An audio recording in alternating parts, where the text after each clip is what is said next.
Go ahead. Good morning. It's October 18th, 2016. I will call the Wright County Board meeting to order. We'll begin with the Pledge of Allegiance. I pledge allegiance to the flag of the United States of America and to the republic for which it stands, one nation under God, indivisible, with liberty and justice for all. Okay, the minutes of October 11th, 2016. Mr. Chair, I will move the minutes of last week. Second. Motion by Commissioner Hewsome, second by Commissioner Potter. Any further discussion? Not all in favor say aye. Aye. Opposed, same sign. Motion carries unanimous. The agenda, do we have anything to add or amend on the agenda?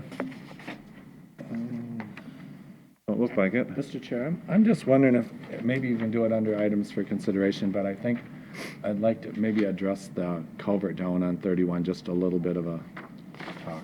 Ditch 31 would be 6B. Or do you want to do it under Bob's? Would it be, should it be under Bob's or should it be under? Which do you want, Charlie? Either way. Okay. 5A5. Why don't we do that instead? Okay. Ditch 31. That way if somebody's looking for it in the future, I think a lot of times they look for the ditches under Bob's area if they're scanning agendas. Okay. Anything else? I'll make a motion to approve the agenda as amended. Second. Motion by Commissioner Delight, second by Commissioner Potter. Any further discussion? Not all in favor say aye. Aye. Opposed, same sign. Motion carries unanimous. The consent agenda.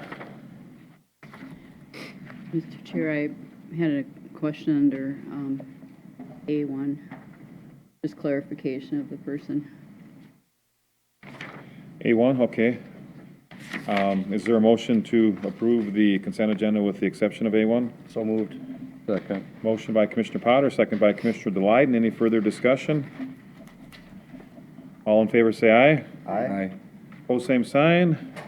Motion carries unanimous. Go ahead, Chris. I was just wondering if that was Senator Bruce Anderson. I saw Yes. the letter, it said Mr., and I did, so. It is Senator. I didn't know if Bruce there was Anderson. another, there's a few Bruce Andersons out there, so. Yeah, okay. there's a former mayor from Cokato, is Bruce Anderson. Right, so- His name's, that's Bruce Anderson, isn't it, or Bruce?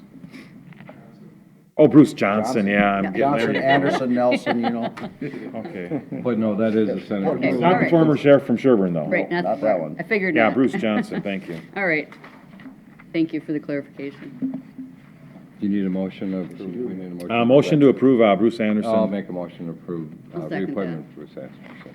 Motion by Commissioner Delight, second by Commissioner Hewsome. And I presume, I think some of these have like certain categories too, like the elected official and that sort of thing, and he's Yes. probably this is filling a- that yeah. role. So for some reason he wasn't reelected, then he, Right, then he wouldn't be listed as senator, sure. Any further discussion? All in favor say aye. Aye. Opposed, same sign. Motion carries unanimous.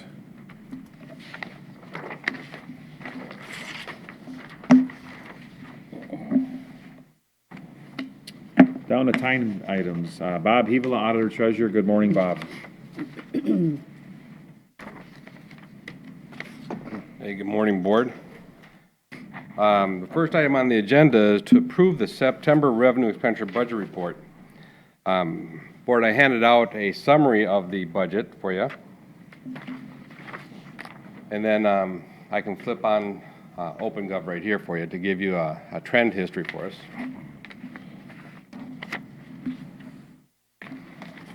I used OpenGov to kind of narrow in on the topics that I thought I ought to bring to your attention. Not sure how well this will show up, but again, at 9 months of the year, you'll see the line bar graph second to the right is our budget, and you can see that on expenditures, we're pretty darn close to prorated budget. We're short on revenues, and that's because of taxes. Taxes will come in October. So on your handout, I drew your attention to several line items. 5,300, this would be our state aid monies. We have completed the highway projects. We have submitted the paperwork for it. The state is just delaying reimbursing us, but we will get that reimbursement before the end of the year. 5,500, those were our charges for services. Again, boarding of prisoners is up. Planning and zoning is exceeding their budget line items. We chased both those revenues up for the next subsequent budget in 17. The other one was investment, earnings on investments. Again, there was an increase or a modification to that program, so we needed to update it some more. So we didn't do an adjustment to write off the premiums that we buy when I buy some of the investments. So that revenue will come down somewhat, but this is reflecting the gross receipts. And the other thing is that we're within 1% of our prorated expenses. We're seeing some significant savings in our personnel line items, but again, we're also having appropriations and some prepaid expenses at the beginning of the year that kind of skew that. So within 1% of the prorated budget, we're doing pretty good on expenses. Any questions? Are you going to this graph? Yeah, I can, yeah. Okay.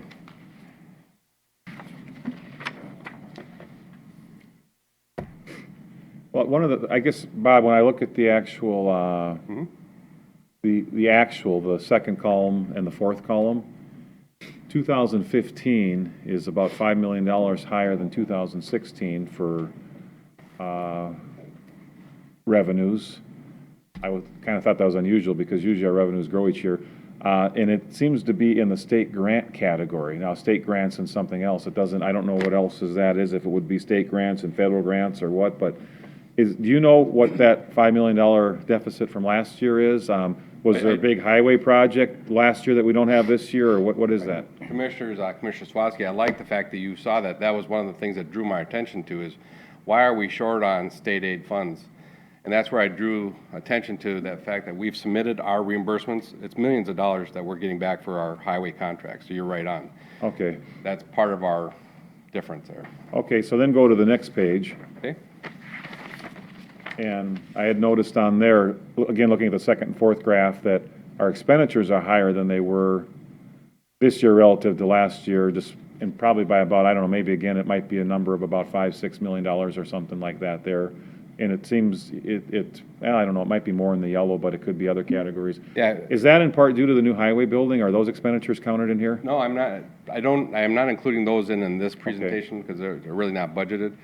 But again, you're going to see too that our construction, we've actually expended our construction. Okay. So that's also. So related more to more construction projects, you think there? Yeah. Okay. Very well. But thank you, Commissioner Swatsky. Again, I think you're seeing the value of being able to see the picture and then kind of drawing our attention into things that we ought to look into. Easy to pick it out that way. Yeah, in OpenGov, when I drill into each of these segments, the differences become greater. Now, yeah. Now, if you would have just showed me a number and one number was $5 million bigger than the other, I would have noticed that too, just so you know. I wouldn't have had to see the picture. But in any event, it worked. Thank you. That's how you get Commissioner Swatsky's attention. Yes. What, showing him pictures? No, I actually related the picture to a number, and it was the number that alarmed me, not the picture once I related it to a number. But at least you had a good answer, so thank you. I'll make a motion to approve the September revenue expenditure budget report. Second. I'll second that. Motion by Delide, second by Potter. Any further discussion? All in favor, say aye. Aye. Opposed, same sign. Motion carries unanimous. Board, the second item on the agenda is the City of Maple Lake has requested to take back some of our tax forfeited parcels within their boundaries. Brian's going to walk you through their request and the actions you need to take. Good morning. You should have in your packet a copy of a resolution from the City of Maple Lake. We notified them that these parcels were out there, and they provided us with proof via some developers agreements that these were all parcels that should have been conveyed to the city as a part of the development process. And so they adopted that resolution asking for our support for their request for conveyance from the state. The first one is a stormwater parcel. These are all in Happy Knoll Estates two of them in first edition, one in the second edition. But the first one is a stormwater parcel. Got them on the north edge of the city.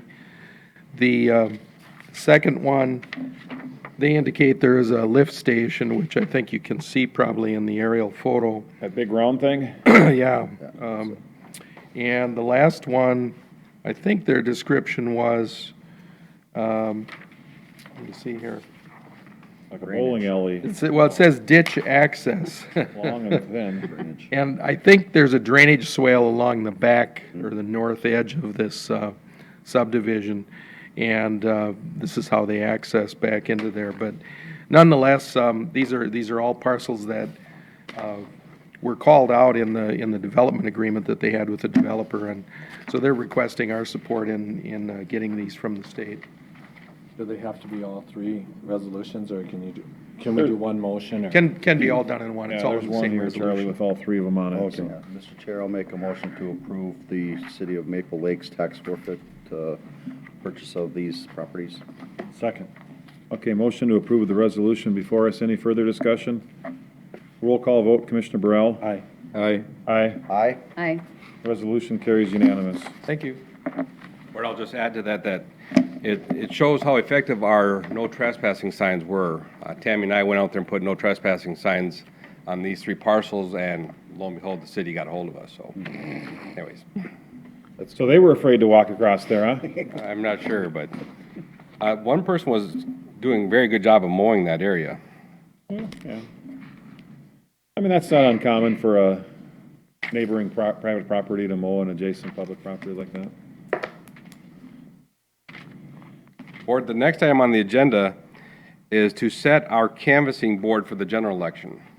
And again, I'll need 2 commissioners, and I'm recommending that we set it for Thursday, November 17th, from 2 to 4. Again, we've rehearsed our procedures and what we need to do in the canvassing board, and it does not take us that long to Okay. canvass the results. Mr. Chair, that was my concern when I read the times. I have to be in Hudson, Wisconsin about 5:30. That time of the day, it takes a little time to get through the Twin Cities, so that would be my only concern. I could I make it. want to be out of here by 3:30 is what I'm saying. Oh, Oh, well, we could, Yeah, again, I think we can do the canvass in half an hour. okay. So if we start at 2, I could All right. accommodate that. Mr. Chair, I'll make a motion to set the canvassing board for November 17th at 2 p.m. You only need 2 I commissioners. think we need, do you want us to set Oh, 2 I'm specific sorry. commissioners in and maybe an alternate? It would be nice if we could do that, commissioners. I can take are you okay with taking the spot? Yeah, I can fine. take it too, and you want to be the alternate, then one of us can't? Sure. You want to call it that way then? Yep, so with Chairman Swatsky, Commissioner Hewsome, and Commissioner Delighten as alternate. I'll second that. Motion by Houston, second by Potter. Any further discussion? Or we'll reach out to the mayor and also to court administration to be part of this as well. Is it still the mayor of St. Michael that is the largest city? Yep, it is, yep. Any further discussion? All in favor, say aye. Aye. Aye. Pose same sign. Motion carries unanimous. Board, the last item on the agenda was, and I apologize, in looking at the 16 budget, that I didn't budget for overtime for elections. I do have, the number of absentee votes are going way up. There's a lot of interest in voting absentee. It's like early voting. We don't have early voting here in Minnesota, but you can vote absentee-wise. And there's a lot of press releases out there saying today is the last day you can pre-register to vote. Now, wait a minute here. We don't have early voting. People can go up to your And cast an thing about a week or two before the election and vote, right? And they can cast an absentee ballot, yes. But it's not really the same as early voting. Okay. They're doing it early though, but it's, okay. Correct, right. Called something different. Right. It's the same, Very well. it's the same but different. Okay. So, Fair enough. right, so, Commissioners, I've got my staff maxed out about as much as I can. Tanya took over at the recorder's office. She was integral for my management of elections. So, I had put on the agenda to authorize bringing in some temporary help. And further talking to my staff, I don't think that bringing in temporary help is going to be the best. We're going to spend a lot of time explaining exactly what to do. And the things that I need people to do now, you have to actually be a certified judge for. So really, my motion before you would be to accept that I'm going to have some overtime in the elections budget. The wherewithal is going to come from the savings of not filling Tanya's position right now. So, Well, couldn't Tanya just go over there and work from 4:30 to like 10 o'clock each night and kind of catch up on the things? Lord, I could talk to her about it. But, Okay, Bob's got a request here then to utilize some temporary. Overtime is what it Overtime. says. yeah, was it? Commissioners, Well, I'm going to change that to authorize- use. Oh, you're changing from temp to overtime. Right. I'll make a motion to approve the overtime for elections. I'll second that. Okay, motion by Mark, second by Mike. And how many hours was that going to be? Did you mention that? Commissioners, I didn't mention it. Or what do you think, like a couple $1,000s worth, or? It'll be a couple $1,000s. I think in the past, we've had $5,000 of overtime in the elections budget. So I did not budget any overtime, so it's probably going to be right around $5,000. Any further discussion? All in favor, say aye. Aye. Pose same sign. Motion carries unanimous. Thank you, Board Commissioner. You do have procurement card and regular claims signature listings. Do you see that? These two that's for you to sign. Just back to the elections thing, and I know that, I'm not sure how specialized it is, but we don't have anybody on light duty or something that could be used to assist Bob for a Not at this period of 3 moment. weeks, do we? Okay. No, unfortunately not. Commissioners, we also reached out to Sense to Serve as far as like filling in boxes and emptying boxes. They're busy doing other things, so I'm trying to reach out to other people that we can. Sure. So, Okay. So then, ditch 31? You want to sign those forms, we can get out of here. Ditch 31, Charlie? Mr. Chair, a couple of things on the ditch 31 with the area of the culvert on Fillmore Avenue. The first one is I've talked with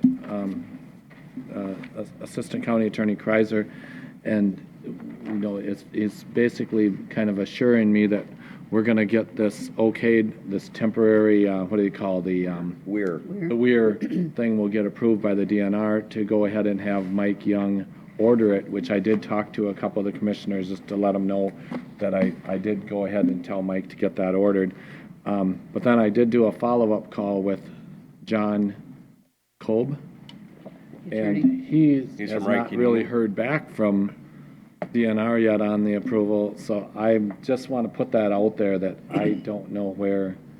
Well, we don't want to order it if they're going to have a negative response on that, because how much does that thing cost? Yeah. It could be north or south of $6,000. Oh, jeepers. Yeah, but So- what's our other option? Tear the thing out and replace Well, it? we could do it next 3/4 spring. sandbags in there up to the appropriate elevation? Well, here's the other thing, though. If they're not gonna approve the weir, they sure aren't gonna approve Well- sandbags. Put the sandbags in, if they approve the But I weir mean, later, that's we fine, could- but, We could do it after it's approved, though. You know, we could do it next spring. I mean, if we Because spend they did give us $6,000. enough time, I think, to do this. I'm talking about if we spend $6,000 and they tell us that's not even a temporary fix, that we're not even gonna let you start your process because Right. you haven't temporary solved it, then we, you know what I mean? I'd hate to have spent $6,000 on that. So, I'm not talking about long-term. I know. I'm talking short-term. But the other, if they're not gonna approve the weir, the only thing that's gonna satisfy them is pulling out the the culvert. culvert and replacing with a smaller, And then at or that point, replacing at a different elevation. but then we could decide at that point to just skip that part of it and go ahead with our counter action or whatever. Yeah, I just don't, I mean, I don't like the idea of spending $6,000 in the first place, and certainly not spending $6,000 if they haven't told us in advance that at least temporarily it's a satisfactory Right, solution. and from what I hear from John, we did not get the okay from them yet, so, and I don't know if it's too late to, if they've started building it, it's probably too late to cancel it, but if Mike placed the order, Oh, I have not talked to him for sure, he said he was going to, but if he placed the order and it hasn't been built yet, I'm sure he could cancel it yet. But I guess I'd like some direction too, because I'm kind of where Commissioner Swatsky is. We had enough time. I mean, this restoration order thing gave us till, what was it? It was sometime next next summer or something like that. Yeah, I don't remember the exact date, but. Kreiser has that answer. Commissioners, would you like, When's the Yeah, might as well restoration door come up, give, Greg. restoration date give us till, Greg? Do you remember, or off the top of your head? Or even a ballpark time? Chair Commissioner Burrell, Was it weeks or was it number of I months? think the appeal deadline was October 1, which we appealed the restoration order. Just to deal with the processes of dealing with internal procedures at the DNR, we had to appeal it just to preserve that timeline. As far as their ultimate date for restoring, it may have been sometime in the spring. I don't have the actual document with me here. Well, then I don't even know why we would buy that thing in case, what if the problem- ultimate date is sometime in the spring, and they're actually, then we can tell them we have every intention of meeting that date, but we don't want to spend a bunch Chair. of money if Mr. you Chair, agree to something before I then. guess this is an open matter for pending litigation. If we're going to go into Okay. any more depth, I think we need to have a closed session Fine. after the board meeting. So relative to Charlie's question right now, is there anything we can deal with here, do you think? or- I think we need to do what our council recommended, which is install the weir. Well, I'm not sure he's recommending that right now from the conversation I had with him. Because he had said after approval of the DNR to do that. That's kind of what anyway, we might be. Mr. Chair, my take on that, and I haven't talked with John as recently as you have, but was that the Attorney General he was dealing with, who was representing the DNR, had said, yes, that's what I'm recommending to my client. I think she was waiting to get approval from the powers that be at DNR. So it's a real high percentage that this would be approved. That was is my what you're- understanding, and so we can certainly contact John again, but I know he was fairly strong on the recommendation that we need to get this thing ordered. I just How don't about want to be install? I don't want to be the How bad guy. about out Charlie here. and you two figure that out, and if we need a closed session next week, we'll do it, And have Mike put it on hold temporarily. you know? Yeah. If Well, you if he think that can. it should be, if you guys think that it should be on hold or something, put it on hold. If all three of you agree it should happen, then make it happen, and if you can't agree, we'll have to talk about it next Tuesday. Okay, and that It's already was, been ordered, I guess it don't matter. that was one part of my issue though, so. The other one, and I made this argument previously, I don't know about at a board meeting, but the culvert is not the restricting point for what they call Ruckles Lake for that wetland. There is a natural berm that is between the culvert and Ruckles Lake, okay? So right now, the water at the culvert is basically nothing. It's trickling through. The culvert, the water over on County Road 30 is probably 2 feet higher than that. But I think that we should have the surveyor and have somebody go out there and record this, because if we do put in this weir, and then the DNR can come out and say, look, it's holding the water back right at the level that, and we don't even need the weir to hold the water back. There's an earthen, like I said, natural berm that's there. That's Then Mike holding. out to take a couple pictures. Well, I don't know, It should be pictures are, recorded. could we have the surveyor go out and do some elevations? I don't, I'd like to have somebody like, Wright County, I don't, it shouldn't take the Wright County surveyor more than an hour No. of work on site, right? Right, just get an elevation at the culvert and the water level over on 30. Well, will the DNR accept, Well, they've done their own studies too. Well, our They county would know that. surveyors are professional licensed surveyors. If they say it's a certain elevation, I mean, that's a fact. And Right, and DNR will accept that? Well, I don't, good. why wouldn't they accept that as being factual, Greg? I mean, we're not talking about sending somebody out to, Mr. Chair, again, We're just trying to- I feel like we are getting into too much strategy here. And Okay. if we're going to go into this, I'd prefer that we have a closed session next week. we'll have a closed session next week then, Lee. How about you put on the, Okay. put a closed session on, well, we want to have it as part of our meeting right at the end of the meeting. Is that the easiest way to do it? Or we could schedule one following the meeting. That might be the Do easiest. we have I something would scheduled say. tomorrow, or next Tuesday already? Yeah, Mr. Chair, we have Personnel Committee at 10:30. Maybe we could bump the personnel committee back a half an hour. Yeah, what is that talking on that? What is the personnel committee discussion? Is that the? It's because we can't have it on Wednesday. Oh, that's right. We Right, shifted we're to that. moving That's the right. Okay, committee yep, dates yep. from the Yep, 26th over to the 25th, and so Yep. we had to shuffle a little bit. So we were Okay. planning at 10:30 through early afternoon. is it, is November 1st too late to do it, Charlie, if we had a close? Yeah, no, I think we need to do this real soon, so if you ask me.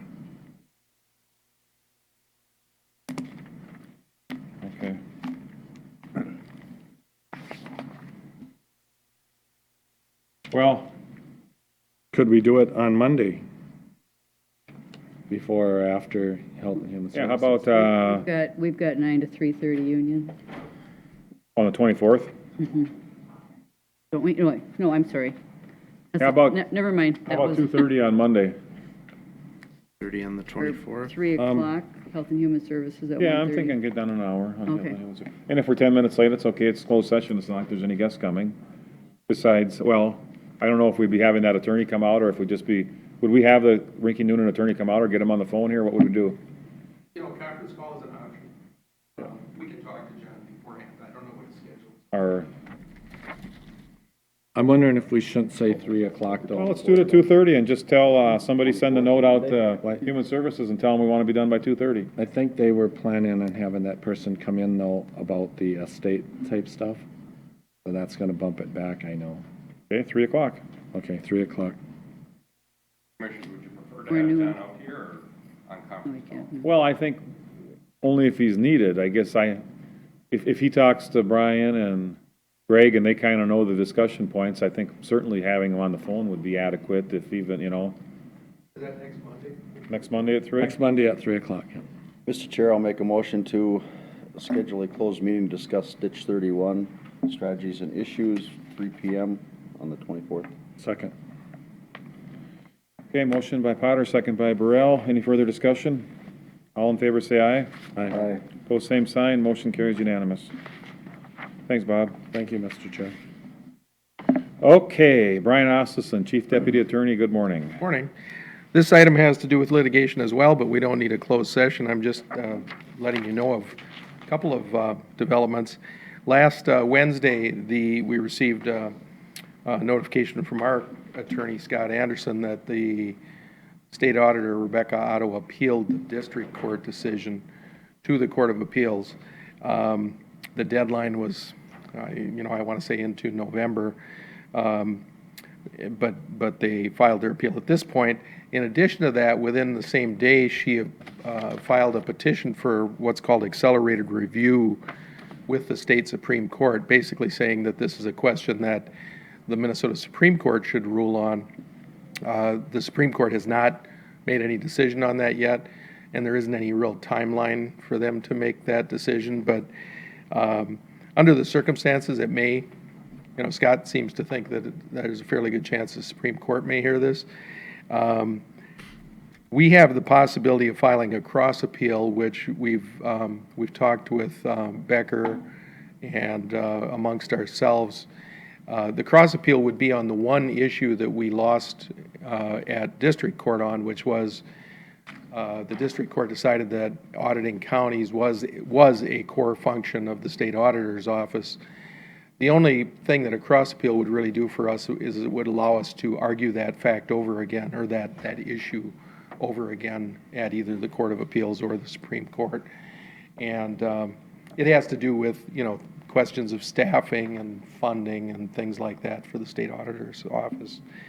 Our counsel may also join in the request for accelerated review simply because the Supreme Court hearing this matter would probably be more economical for us rather than having the Court of Appeals, decide the case and then have that appealed to the Supreme Court. This is kind of a shortcut to get to the top decision makers, if you will. Boy, the way she's doing this, you'd almost think she was using someone else's money rather than her own. She is. The taxpayers. Well, and that leads me into the last point that I was going to make, and this one Scott had advised us of several weeks ago. There is such a thing as a House-Senate joint subcommittee for claims at the state level. And the rules of the subcommittee are basically that it's set up for dealing with claims that otherwise wouldn't be dealt with under state law. An example might be somebody that goes to prison says when they checked into prison they had a leather coat that was worth $200. And when they got out of prison 5 years later, nobody could find the leather coat. They deal with claims as small as that and basically award payment under rules of equity and fairness. And Scott suggested that it might not be a bad idea for Becker and Wright counties to apply to the state for reimbursement of legal fees. And so Greg and I have talked with the attorneys from Becker County, and we're planning on filing a joint request. And I guess, we can ask the board to approve of that process this morning. I will update you that as a part of that effort, we've totaled up the invoices we've received, and it's $32,468.54 that Wright County has been billed. Same with, or within a penny, Becker County has been billed. So total between the two counties has been about $65,000 in legal fees. Well, I'll make a motion Yeah. to apply for that joint commission to get reimbursed for something they created. I will second that. Motion by Commissioner Deline, second by Commissioner Houston. Who applies? Is it our attorney applies for us, or are you guys going to apply for us? Well, I think we're going to Mr. Chair, I think we're going to handle this because it's a relatively simple process. They indicate that they only give you 15 minutes to state your case. So it's a matter of, we have to apply by November 1st, and then sometime next spring, when the legislature is in session, they would have this joint subcommittee meet and schedule a time for you to come in and make your case. No guarantees. I mean, the thing that we have probably most in our favor is that this affects not only Wright County and Becker, of course, but many counties across the state that have opted out under that new law to use a private audit firm. And the fact that the state legislature really, what we're doing is defending The state Their a law. law that they passed, and so. Sure. So you need to file by November 1st, but of course, there will be more bills coming in after that. Then you go back next year and do it again. If we're successful this time, you go again, or will they in advance say we're going to pay for this, do you think? Or Mr. Chair, I don't know. Their rules, I don't think, are specific enough to deal with that, but we would certainly make them aware of the fact that, let's say that we get scheduled for a hearing in March, we would make them aware of the fact that this has changed since our application was filed, and we've spent another X number of dollars.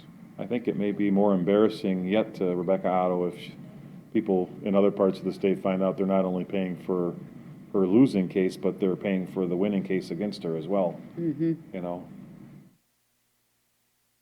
Now, so do we have to decide back to this issue of whether or not this is a core function of the state auditor's office? Do you want us to make a decision on that?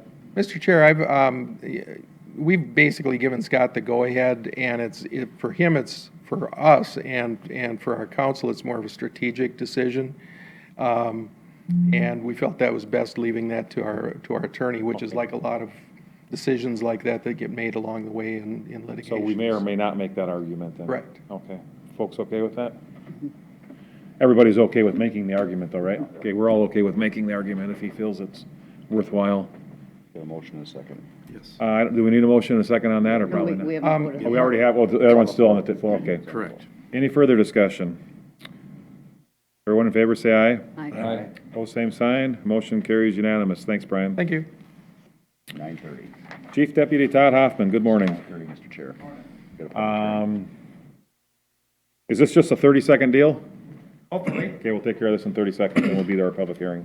Mr. Chair, members of the board, this is the 2016-17 Radiological Emergency Preparedness Grant. This is an amendment to that grant.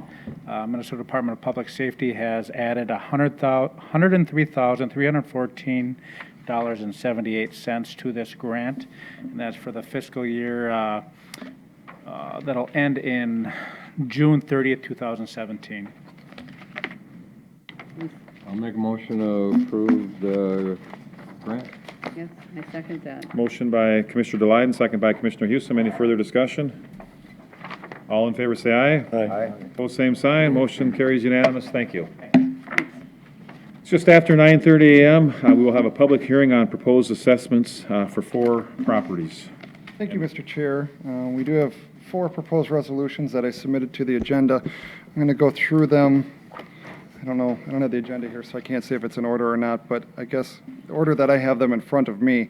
The first one I'll do is 233 Birch Avenue in the city of Maple Lake. This was a. Excuse me, just so everybody in the room understands the format, are we gonna, you'll talk about it, then we'll let people talk to that issue, then we'll vote on that one, then move to number 2, or how do you? I was thinking of just going through my presentation and then opening up for public hearing. Okay, so you're gonna go through all 4? I was thinking of doing that. I Okay, think it might then be we'll do it that faster way. if He's we gonna do go that. through all 4. Yep, okay. So the first one is just a public health nuisance. This is again 233 Birch Avenue.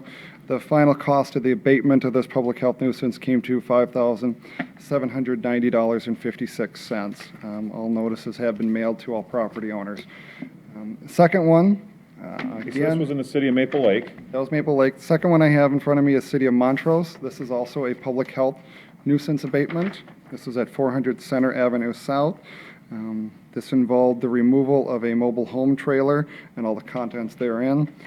Final cost to the county and what we're proposing to assess is $6,661.93. And these last 2 assessments, we're looking at doing a 3-year assessment at 4% interest. Okay. Then the third one in Southside Township, 10856 Pleasant Avenue Northwest. This was for a court-ordered nuisance abatement. There was some stuff that held over from the prior year. We've previously assessed this property for other things, and it came late in the year, and we didn't get to the back part of the lot. So this was just finishing up that process. This proposed assessment is $2,725.04. Again, 3 years, 4% interest. So the first 3, and then our fourth one, which I'm assuming we have people here for comment on, is at 3659 40th Street Northeast in Buffalo Township. This is our Gutnick parcel where we did a rather extensive 7-acre property cleanup on.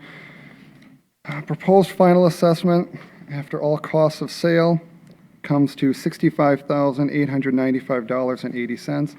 This property, we're looking at a 10-year assessment at 4% interest to allow them time to pay it off.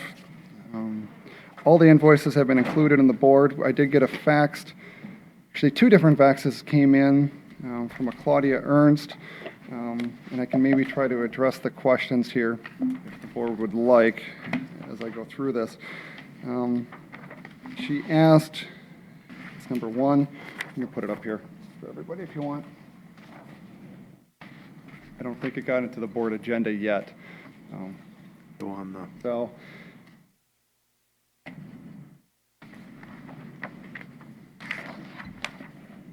So number 1 deals with the invoicing from Berta's Towing. They had, we removed probably close to 100 vehicles from this property, and 50 of those ended up at the compost facility. And the vehicles were towed out on flatbed trucks. They were picked up and put on those trucks using a front-end fork loader to pick them up and then put them on. So at the Gutnick property, they had a loader there that was used to put the vehicles onto the flatbed, and then at the compost facility, we also had another loader that was used to take them off and then to put them away as tightly as we could underneath the hangar in the compost facility. So there was We had a loader, so someone was hired to come in and do it, or we used their own? Yeah, we did not do this. Okay. No, it was hired out by Berta's Towing, and I think through French Lake Auto, they brought in a loader there, so that they weren't moving the loader along with the semis each time, so they actually reduced cost in doing this. And no, our workers did not work on unloading these vehicles, so that was someone else. On the Buffalo project statement, there's a charge for tires, and she states when we haul a vehicle in for scrap, they don't charge for tires. I don't know what French Lake's auto policy is, but they charge for tires, $5 each at 98 tires for $490. There's a charge that they assess to the property, or to the cost of the scrap value that went there. And then they're wondering why the plant demo wasn't put on a time frame. I think because this is a big project. This is 7 acres of junk. It was not an easy project to do. I think they did what they could. I think they did it as cheaply as they could. I think they did as much effort as they could to try to get this done. Do I wish it would have been faster? Yes. But I think we also have to remember that due to their lack of speed, I guess, Mr. Gutnick was able to remove a lot of things from the property on his own. He was able to burn a lot of things, like some wood and some scrap on the property, which didn't end up turning into tonnage going into a landfill.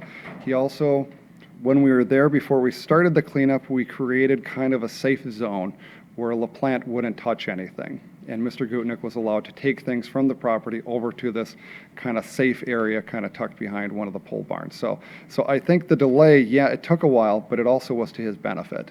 And I don't like any inference coming at us that we purposely tried to drive up this cost. And I think we also have to remember that when we're dealing with garbage and trash and junk, we have different levels of landfills that we put things in that come at different costs. And LaPlante is aware of those costs. You know, we have construction demolition waste, we have industrial waste, and then we have everything else, which is mixed municipal waste, which is basically household trash.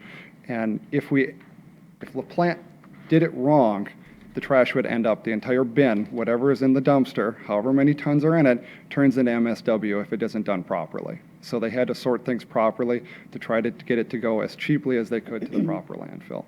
How long was LaPlante on site, you know, from the first day he, Probably about 2 months.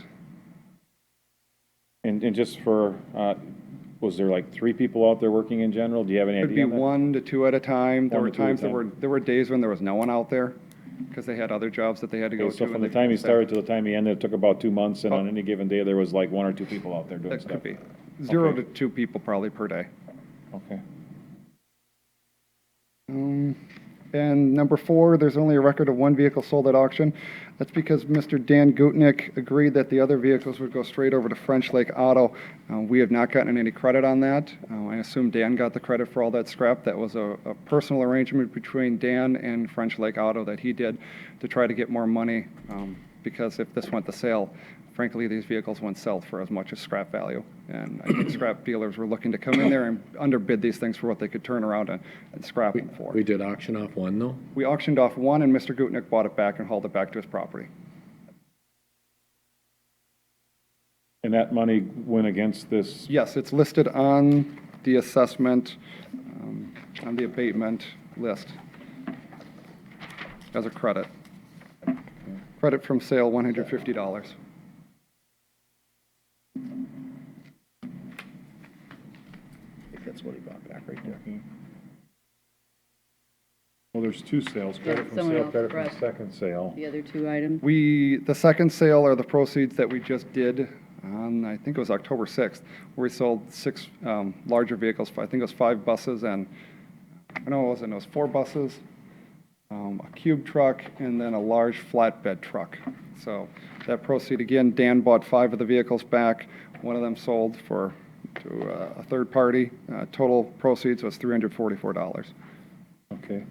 And the scrap that LaPlante turned in, that went against his bill? Yes. Yep, and I think that was the next question in here. Why did it fluctuate? Because the price of scrap value fluctuates as it goes on. So they indicated that they would give us the rate that they'd get as they take it over the scale. So that's why we have a difference in price. And why did they haul off wood? Because that's in the court order. Wood and lumber is to be hauled off the property.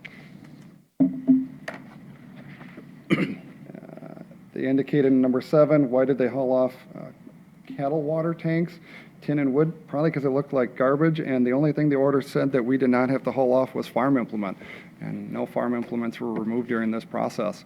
So if something got missed, I apologize. We tried to save anything ag-related, but if it looked rusty and it was sitting in the woods upside down, LaPlante probably could have looked at it and thought it was just scrap metal and hauled it off. If there's a hole rusted through it, and Yep. it's, I don't know what it looks like. I wasn't there. Nothing was brought up at the time. As far as number 8, I can talk to LaPlante about trying to itemize for the barn debris. We can try to itemize that out for them and see what they think that would be. As far as the damage to an acre of crops, I think it's a little disingenuous to stand up here and tell me that we damaged an acre of crop land when the damage that they've done to this property over the last 20 years is absolutely astronomical, and to the 7 acres that have been destroyed here. This property looked, I think, almost worse than Aleppo, of the way it was out there. It was horrendous. You turned around and things were just buried in trees, and it looked like a war zone. I have a question. Aleppo, what is Aleppo? It's a country. It's a city and a country. You're not running for president, are you? That's a joke. Yes, I and know then we the feel answer. LaPlante's charge for his Bobcat is Small extremely furry high. animal with long ears. You know, LaPlante, we bid it out. Mr. Gutnick knew what the prices were going in. We gave him 4 years. And yeah, this is a $65,000 assessment, but let's remember, it could have been a lot higher because last year we rejected over a $100,000 sealed bid that was delivered to us as being high. So I think the $65,000 is very reasonable, and we tried to make it as low as we possibly could. Did it take longer? Yes, but I think it was And efficient. out of that 65,000, there will be some credits coming back yet for the sale of, We're done selling. oh, you are At this now, point, okay. yep. Okay, so that is the final balance. This will be the final balance. Okay. So those are it. I guess we can open it for public hearing. Mr. Chair, if I Hey. could, I did receive a letter this morning that landed on my desk relative to the property in Montrose that I wanted to mention for the record. We did receive How correspondence. about, Lee? Okay, go You know ahead. what, if it's okay with the board and if it's okay with Mr. Kreiser, I would like to do these one at a time, so we're not talking about Montrose, then talking about Gutnick's, and then talking about Montrose, and then talking about, you know what I mean? So, I would like to do it that way, and then, make sense, Lee? Yeah, that works great for me. Just wanted to make Yep, sure I made yep. it in the record. We'll, Thank we'll, you. we'll read it, we'll let you read it when we get to that. Very well. So, at this time, then, the first one on the agenda is 233 Birch Avenue, City of Maple Lake. Would anybody like to speak to that issue? Okay. Are we going to be voting on these separately, or are we going to be voting on one fall swoop? I did them all as separate resolutions, so maybe. it's Okay, best to so do can it. could think I it- right now, like, close the public hearing on that one, and then let's take a resolution then? I think that helped clear the agenda. Okay, so we will close the public, or a second call for someone to speak on the 233rd Birch Avenue, City of Maple Lake. Third opportunity. Okay, I'll close the public hearing on that item. Is there a motion to approve, is it in resolution format? It is. The resolution for that item, to put the assessment on. So moved. Second. Motion by Commissioner Potter, second by Commissioner Hewsome. Did you have a comment, or no? Any further discussion? Roll call vote, Commissioner Burrell. Aye. Aye. Aye. Aye. Aye. Resolution carries unanimous. Second on our list is 400 Center Avenue South, City of Montrose. Lee, do you want to read the letter, and then we'll see if anybody is here to speak to that one? Certainly. We received this letter from Sarah Griffith, who is Chief Manager, Montrose Mobile Manor, which is doing business as Montrose Mobile Manor under Watertown Investments LLC, who's the property owner. Dear Mr. Kelly, the undersigned is Chief Manager of Watertown Investment LLC, DBA Montrose Mobile Manor, herein referred as the landowner, hereby objects to the county's proposed special assessment against the landowner's real estate located at 400 Center Avenue South, Montrose, Minnesota, as set forth in the coordinator's letter dated September 14th, 2016. The basis for the landowner's objection is that the purported nuisance that the county abated at a cost of $6,661.93 was not a nuisance created by the landowner's property. Rather, the purported nuisance was a result of the accumulation of materials and debris within and around a mobile home that belonged to Carolyn Kopp. Ms. Kopp rented Lot 19 of the landowner's mobile home park from the landowner and was current in her rent at the time the county undertook to abate the purported nuisance. Whatever nuisance was created with respect to Ms. Kopp's mobile home was the result of Ms. Kopp's actions and/or omissions, not the landowner's. Minnesota Statute 273.125, Subdivision 7, specifically provides for taxing authorities to assess taxes on manufactured homes as personal property. Similarly, any effort to assess the cost of abating a nuisance caused by or in relation to a manufactured home should be treated as a claim against personal property, not against the landowner's real estate. Accordingly, the landowner respectfully requests that the county not assess the landowner's real estate, but rather seek recoupment of the claim charges from the responsible party, Ms. Carolyn Kopp. And then signed Sarah Griffith, Chief Manager. Sarah Griffith, okay. Correct. And what is her, is she owner or manager? What was it? What was her title? Chief Manager, Manager? Okay, manager of that Yeah. facility in Montrose, okay. right. And that's Watertown Investments, right? Watertown Investments operating in Montrose. Correct. Watertown Investment LLC, doing business as Montrose Mobile Manor. Okay, so we have the property, 400 Center Avenue South, City of Montrose. Would anybody wish to speak to that item? Okay, second call for an opportunity for anybody to speak to the item at 400 Center Avenue South, City of Montrose. Third and final call. Okay, there being no one wish to speak, we'll close the public hearing on that item at this time.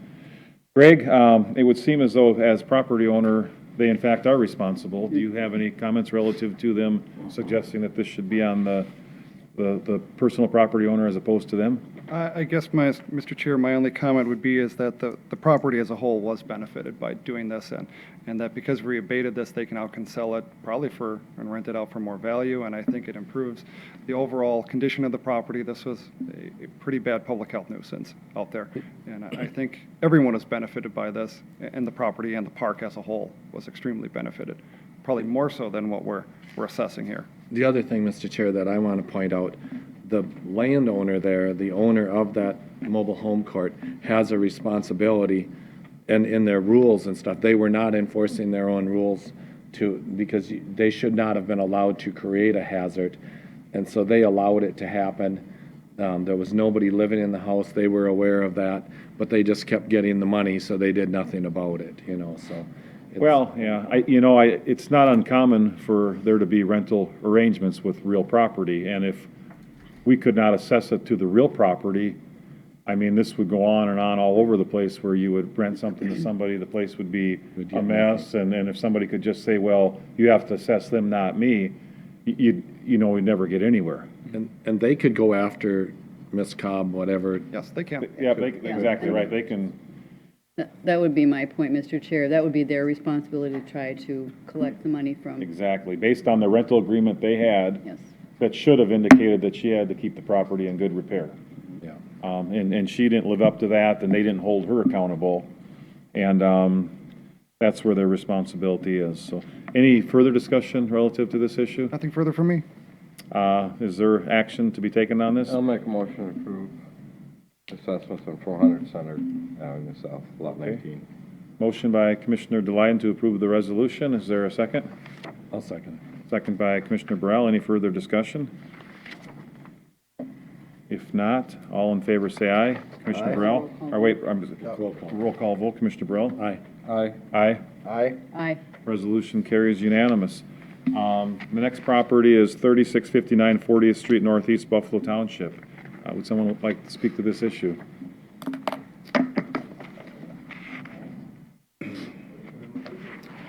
Yeah. Just do please give us your name and address if you're living at that property or somewhere else for the record. Dan Gritconnect, living at 40th Street Northeast. Okay. And you are you Claudia? Oh, no, I'm Barb, Okay, you're Barb. Okay. and I live in Montrose, Barb Clifton. Okay. Okay, very well. Go ahead and.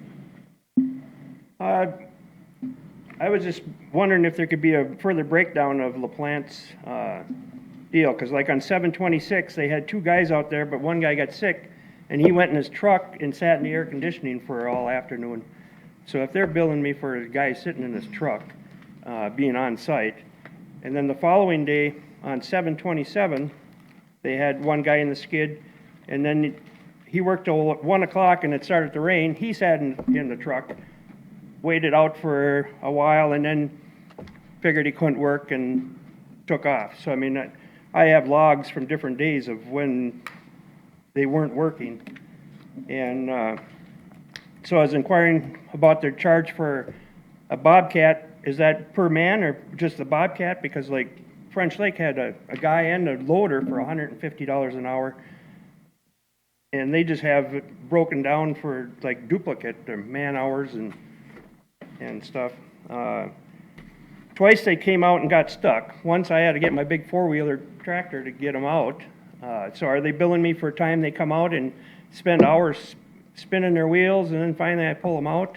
The second time they pulled themselves out, but they were there for like 4 hours pulling their truck out of the mud. And Berta's got stuck too, and they had to get their big wrecker to get their payloader out. It was buried up to the axles in that big payloader.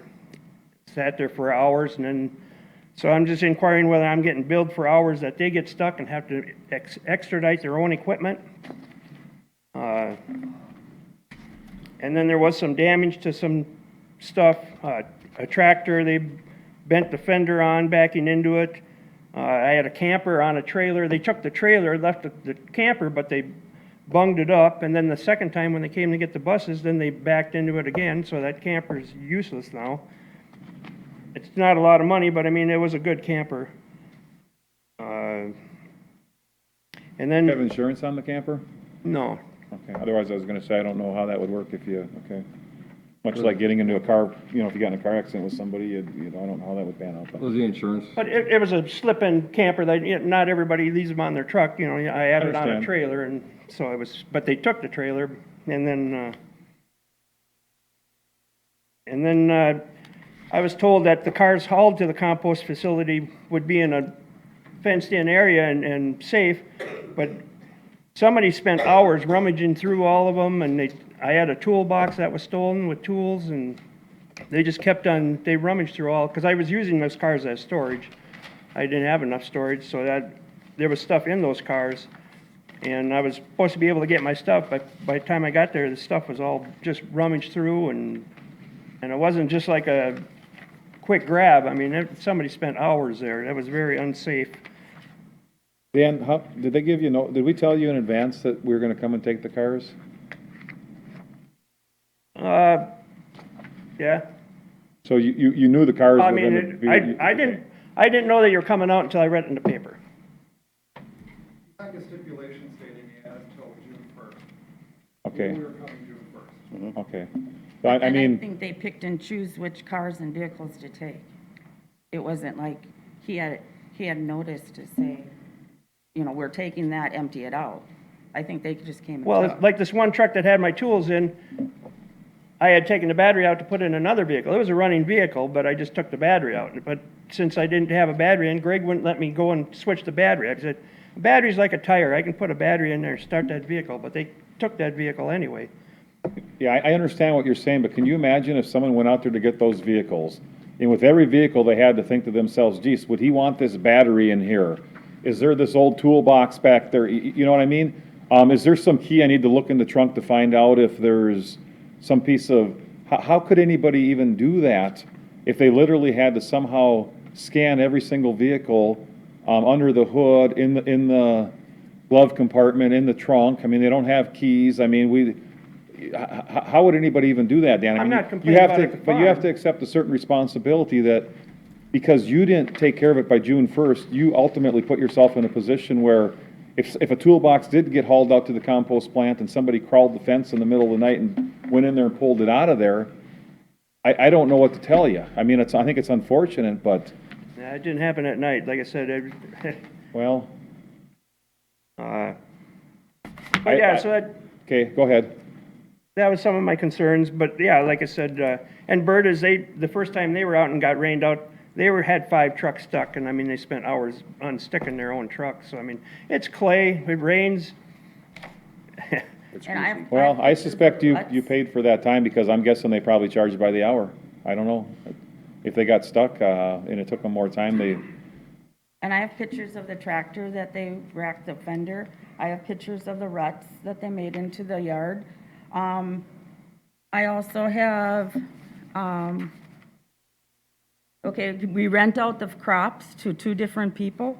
One of them said that it was the first year of alfalfa that got wrecked. I got pictures of those. I don't know, they're on my computer. I don't know how to get them up. But he said it's gonna cost him $500 to repair that alfalfa, because it was the first year. You don't mow it down, you don't clip it on the first year. He's gonna have to dig that back up. He's gonna have to replant that area. The other renter said, he said that his cost was be about $100, but he said he had a lot of problems in the back with all the ruts trying to get his crop in, trying to get his corn in, with his corn pickers and stuff, and trying to get the crop. He said that will cost about $100. Not to be nitpicky at all, but on the bill, it says we were credited $5,982.10. But on the summary page, you guys left off the 10 cents. So not to be nitpicky, but I'm just saying you didn't take any cents off of the other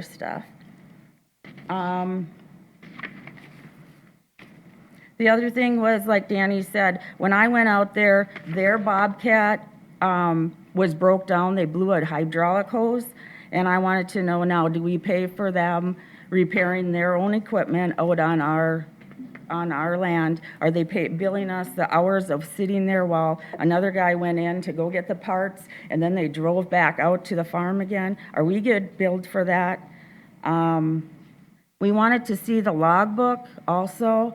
We asked LaPlante for their logbook, and they would not reveal those to us of drive time and everything else. I want to know, where's the buses? Where's the credit on the bus sales? Because I believe the papers got sent out after the bus sale. That'll be on the final bill. I mean, well, he said 65,000, so I'm saying, where's the credit for the buses? I do have a picture of, in one of the dumpsters was an old, snow fence, and it was a wooden snow fence. It was still rolled up. To me, that's agriculture. We use that in the fields. The cow tanks, no, they were not buried. They were not covered up. They did have some other metal things inside of them. The cow tanks, there was 2 cow tanks, and they were right in the front, right by where the barn was. They weren't out in the back. They weren't covered up with stuff. And it took about 3 months, because the last time I was here, I asked for an extension on the backyard, or I mean the back, the junk pile in the back, because I said it was there since 1958. I also asked for an extension for the barn debris, because that would have been given Danny 2 weeks' notice. LaPlante had 3 months. They've been out there for 3 months cleaning up our farm. And I think that is way too long. Danny didn't have 3 months to clean up that stuff, then why should they have 3 months? Greg, how many years did Dan have? 4. Okay, he had 4 years. The junk pile in the back was just added on 2 weeks before that final cutoff date, and so was the barn debris. The barn just burnt this year, right after Dad died. You can't tell me we had 4 years to clean up that barn. But then the board kind of gave an extension when we came here after Dan came in, and we gave Dan, was it 2 weeks we gave him? 2 weeks to clean up, and But not to clean up the entire parcel. We just literally picked about probably 15-20% of the issue and said, you got 2 weeks. And of that 15-20%, I think maybe I don't think anything. 10% of that 15-20% was done. Most of the tires, or a lot of the tires that were done, the barn wasn't, for the most part, hardly touched, and at least from observing it, and the mobile home wasn't hardly touched from observing it. From when the barn burned down, and then when Danny got notice and they were coming out to start, LaPlante was gonna come out and clean. It was 2 weeks, and he added on the barn debris, he added on the junk pile in the back. I came here, I was on my scooter, I came here with my sister, and I asked for an extension, and you guys listened to me very nicely, but you said you guys couldn't vote on it because everybody else was not here. That was given Danny 2 weeks to clean that up. LaPlante had a total of 3 months to clean all that up. And Dan has also had that same time, that 3 months. Dan was helping LaPlante at the same time. Mr. Chair. Mike? A year prior to actually taking the action, Dan was before us. We brought the issue up, and he told us that he was going to take care of this. And 1 year passed, we couldn't see any difference in what was done the year before, and that's what proceeded to go through. That's why it went forward. Okay, the other question, Mr. Chair, the question where the credit was for the buses.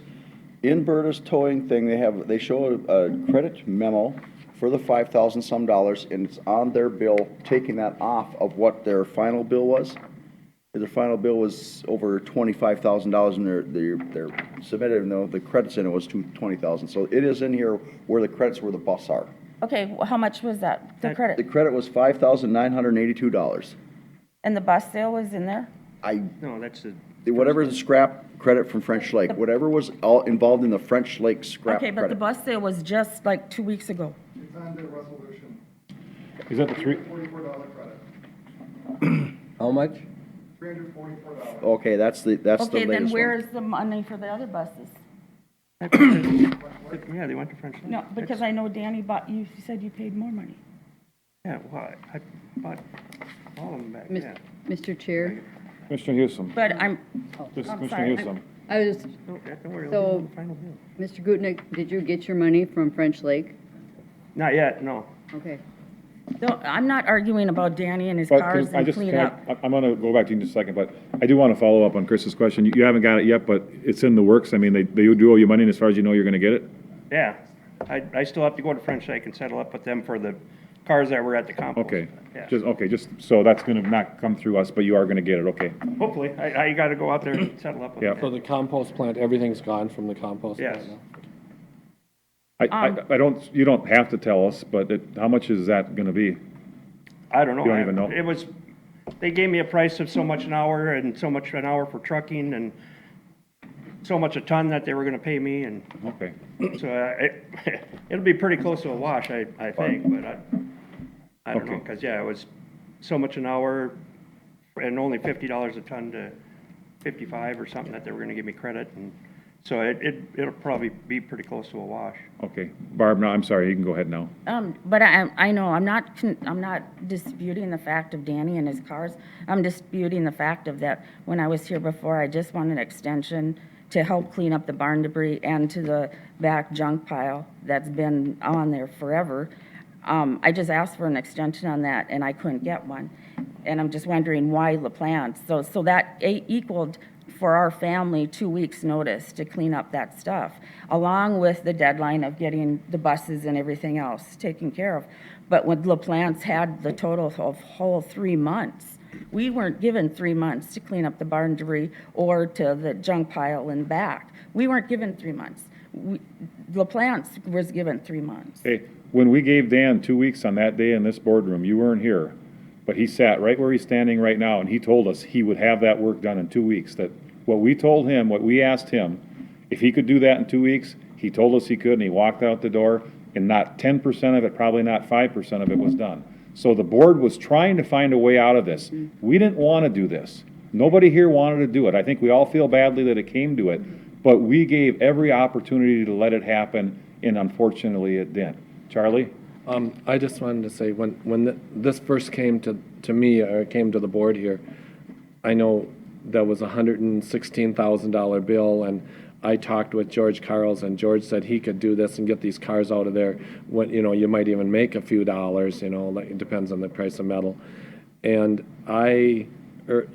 after talking with the county attorney, and I know he was not happy with the decision we made, but we said, we gave Dan another year.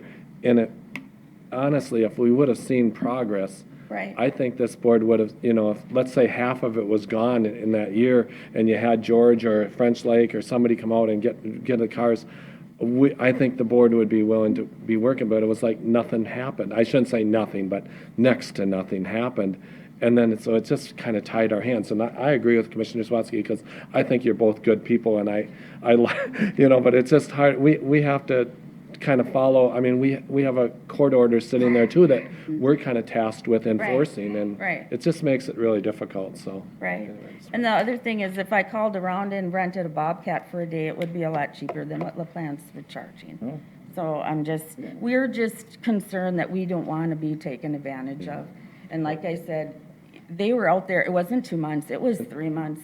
And I went out there a lot to walk around the farm. I tried as much as I could to walk around the farm. And Barb, I didn't mean to interrupt, but that bill, I think, was $116,000. And if this was The estimate, or yeah. the bid, But if this, the bid. the bid, but if this Right. was just another board that didn't care, it would be $116,000. And, Right. but we did try to work with you, and we tried to do this, and now it's $65,000. Well, it's half of what that could have been, so, I And mean, then- it's Right. Yeah, no, we nobody wants to appreciate pay that. that kind of money, I Well, got it. and when we got the quotes from LaPlante more recently, there was nothing in there about credit for the steel, and we demanded that there be some sort of credit for that. So that reduced it by what, $5,000-$6,000? Okay, yeah. 900. Yeah, because the other thing, How much? Danny was gonna use part of the machine shed to 5982. help build his fence. And he did save some of those, sheets of metal and stuff, and they took those. The one thing I guess that does concern me a little bit. When they damaged the crops, I farm too, and was there a reason that they had to go in that area? Or would they just backed up into it? Or? Going around and turning around and like pulling the buses out. They had to come out into the crop and go around. So there was no other way, kind of? I mean, was it unavoidable, or was it kind of unavoidable, I guess, too? Well, it was they were just kind of reckless and wanton in doing what they were doing. And like LaPlante's there, LaPlante's was very unprofessional. Berta's was professional. LaPlante's was very unprofessional. Their equipment was always breaking down, and they would be spending time, it was leaking hydraulic fluid all over. They were using like 20 gallons of hydraulic fluid a day. So they leaked more oil in the time that they were there than I've ever deposited on that land. They have to raise their rates to pay for the oil, maybe. Yeah, they were going through like 10 to 20 gallons of hydraulic fluid a day using their equipment, their backhoes. The oil was running out when they were using their backhoe and stuff. Their equipment was in sorry shape, and you never knew when they were going to be there and when they weren't going to be there. They would show up for a few hours and then take off, like I said. And like that one day, that guy, he was on the ground and supposed to help the guy with the skidder, but he was sick. He was sitting in his truck in the air conditioning. So I'm sure he was billing it per hour for sitting there. Like I took it down. So that was my concerns. That the plant should have had a more itemized bill where I could compare their times, because I kept a log of some of their times. So. And then we just don't want to get billed for when they were repairing their own stuff, because that shouldn't be on our time. No, it shouldn't be. And the That's other their thing is, equipment that we've asked repeatedly, because we said the cars we know are Danny's, the barn is part of the estate, so we can kind of try to finalize the estate. The junk pile in the back is the estate. We've asked for itemized bills, and we were told that we could get what was going to be the barn debris pickup, what was going to be the junk pile pickup, and what was going to be Danny's. So, and it was all one lump sum type of thing, and we do not have a breakdown. Hey, can I, if you could step aside, Greg, could you go to the podium for just a second? You know, relative to some of these things, and I think some things, I mean, if somebody gets stuck because they're trying to do a job and it's wet, to some extent, that's just part of them doing the job, and I think it goes with the territory, and if it takes them a little longer because of that, it does, but other things, if their equipment breaks because their equipment is old, that's maybe a different story, or, as you mentioned, if somebody's not working because they're not well, I don't think you ought to be paying for that. Can we lay this over for a week and ask just a few questions of LaPlante relative to some of the hours or billing sorts of things? I mean, this is a pretty substantial number. This is a posted, published public hearing. I'd prefer that we move on with it today, but I'm not closing LaPlante's books. Nothing on the county has done nothing to seal up their records, and I've never been contacted on these issues. This is the first I've heard about these concerns. If they want to talk to LaPlante, they can talk to LaPlante. We have paid these bills in full. Oh, we have paid them in full? We have. Okay. So LaPlante's been paid everything? Yes. We don't owe them a dime No, anymore. don't owe them anything further. Bertus has been paid in full.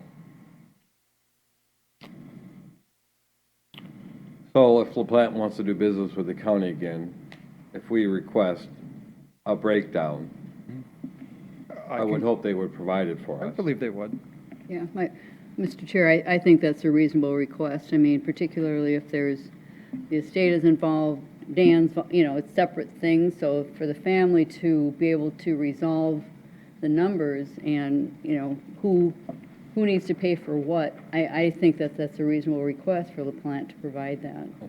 Mr. Chair, and Commissioner Houston, I agree. I do remember talking to Claudia about the barn, and I conveyed that over to LaPlante, but it probably just got lost in the dealings here, but over the course of 2 months. But I'm more than happy to call them up and say, hey, what do you think the estimated tonnage was? What would be the rate? And they can break it out faster than I could. Well, I mean, it'll be a ballpark. It won't be an exact, I'm sure, because they didn't already break it out, or maybe it is. Maybe they may know that, hey, we took ash out there, and the ton of the ash from the burn went to X landfill and it cost X. But I can ask them that. That doesn't change this assessment proceeding, though, but I can definitely clarify that for them after the fact. I think maybe someone has to ask them that it's been suggested that perhaps they've had on more than one occasion, there was equipment breakdown. And was that the labor and time with that billed to the county? And also the employee sick. At least one time an employee was sick on this particular day, was they, do you know how long, I mean, do you have on your notes how long they were there that day? Was they there like 8 hours each of them, or? Noon to 4. So that's when they were there, or that's the amount of time he spent in the No, truck? that's when they showed up at noon, but the guy on the ground was sick almost immediately. He went in his truck, and then the skidder operator, he was just worked in the skid from noon to 4, and then they went. Okay, I think you should give them that particular date and indicate that if that employee was paid that day, that Should be adjusted. that we believe, based upon the testimony of Dan, and I mean, I think Dan, I don't think anybody here is not believing what you're saying. That if you saw someone that was lying there sick or, you know, and not working, Didn't feel good, so then he You know, went and it was a hot day. should so ask he about went in his that, and if truck that guy's getting, if they're billing for him for $30 an hour, then maybe there should be $120, 45, then, well, then there ought to be a Yeah, $180 deduct Right. potentially, you know? yep. Not only that, but they should also be aware that their employee was sick and wasn't making the money, so. And Right. towards their end, and the skidder operator, he was told by his supervisor that just go around and pick up stuff and nitpick the afternoon, finish out the afternoon. And I go, no, I said, if you ain't running that equipment, I said, you're not gonna go around picking up little scraps of wood. Was that on the very last day, or? It was towards the end of the project, yeah, they was just trying to pick up, but he was told just to, Waste time? yeah, get time for the afternoon. And I said, no, I said, you can go, you know, because after the supervisor left, that's what the guy told me, I'm just supposed to go around and nitpick around. And I said, no, I said, if you ain't running that equipment, I said, I can go around and pick up stuff. I said, I'm the ground guy, I said, you don't need to be doing that. And, yeah, I was just wondering if their hours for like the equipment, is that running off the hour machine on the hour tally on the machine, or are they using just the employees' hours to double up on? That equipment isn't run 100% of the time the employee's there, but I don't see a breakdown of, you know, like hour, there's usually an hour meter on a machine Sure. that they can go up, run off. You can ask that question too, was Right. that the number, was the equipment billed for the amount of time it was sat on the site, or the amount of time it was actually in operation, based upon the machine thing? I mean, you're paying it, I mean, there's certainly, if one of us was gonna have a $60,000 job done for us, we'd ask those questions before we had someone do the Right. work. Yep, You didn't exactly want this job done, but that doesn't mean you don't have a right to have answers to the questions. yep. So that was my concerns. Appreciate it. Thank you. So, Mr. Chair, what you're suggesting is that Dan gives the dates and times and what the issues were, get them to Greg, so Greg can request from LaPlante, you know, the information that they're seeking? I think so. And should we make a motion then to continue this public hearing until 9:30? Or you want to close the public hearing part of it? Well, I don't, what do We can folks close think the here? public Well, hearing and what- lay the resolution over if that's what you want to do. Well, I see, I mean, that's not gonna change the resolution.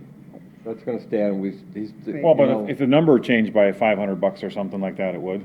Oh, We would If- assess a credit if a credit came back. What's that? We would assess a credit in the auditor's office if a credit Yeah. came. Okay, I so think we we can, can put we that can in the put the motion. assessment in place, and then we can actually lower it by Yes. X number of dollars, because, I mean, it seems to me, you know, if, you know, maybe there is a small amount of money that, like I said, how often was Dave himself out on site? Dave never, He was, literally, you didn't see him once? it was the supervisor, Chris. I guess I only know who Dave is. Yeah, but I know Dave too, and, But he wasn't, so. yeah.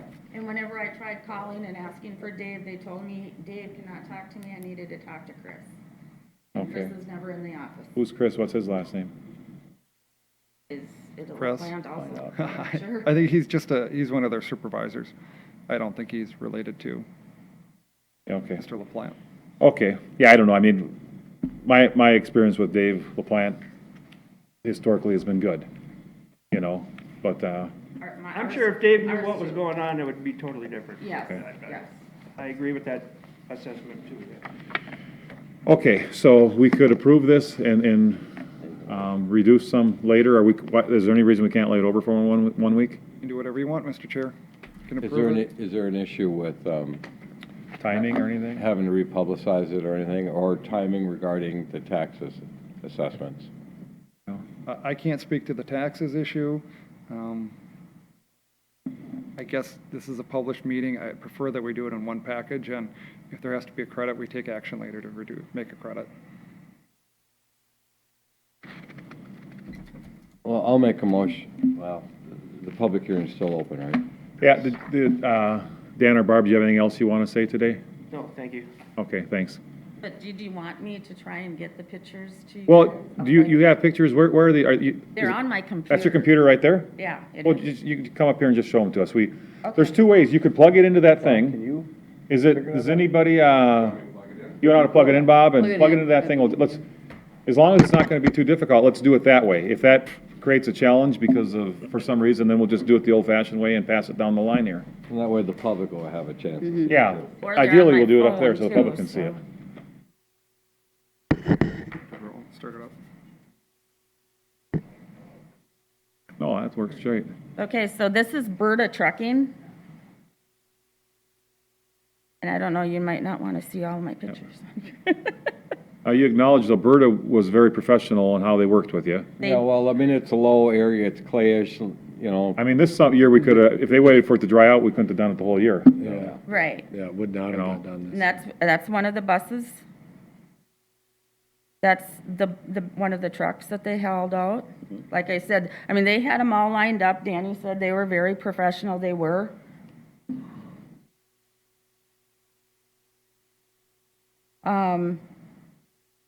This one here, they tore the bumper off the back of it, though. But did that bus go to scrap in the end?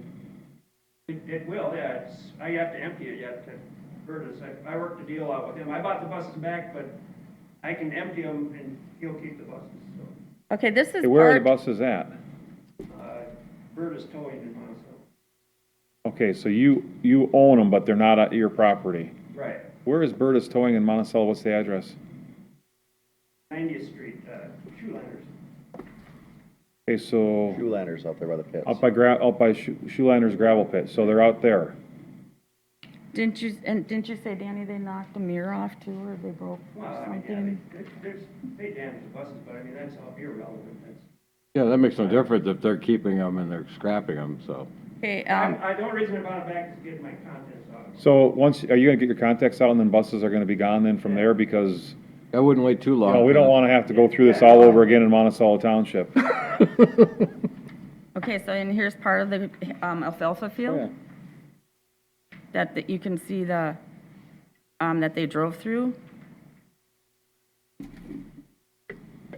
There's, that's the alfalfa field on this side. This is like a little road over here. It doesn't look damaged there, though. Well, Tire track. up here, they were up There's on tire top. tracks up there. They actually Yeah, did it need doesn't to seem drive that around bad, their though. tractor there, but they did. Yeah. Pretty minimal. You said they did need to drive up there? They didn't need to go up there, but their driver went around. And that And was LaPlante that did that, or Bertus? This one was LaPlante. That wasn't Yeah, Berta's. it's the plant, yeah, with their dumpsters, they could come around, their drivers would come in and swing wide, and so they didn't have to back up. And then this is pulling out in a bus, but then Danny had to fill in all the ruts. This rut, if I stepped in it, was up to my knees. Well, because the bus been sitting there a long time, and, Yeah. In a wet. you know, we could've had them fill it in, but that would've, they would've charged. Okay. And then how do I shut it off to get to my next pictures? I don't want it on the screen. You don't want it on the screen? I don't have a file that just says the farm, and I don't know what pictures I have on it. Okay, sorry. Hey, what might go up there? What do you got on your computer there? Don't make me blush. Is there something else you're gonna be showing us in a second on there? There are, Okay. like, I have to find them again, I'm sorry.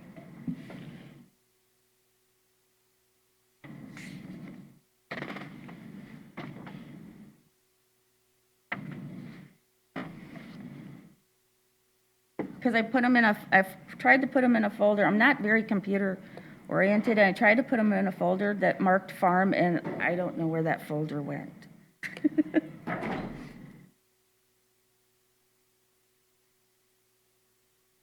What are the next ones up, Barb? Of the tractor, and then of the, more of the alfalfa field.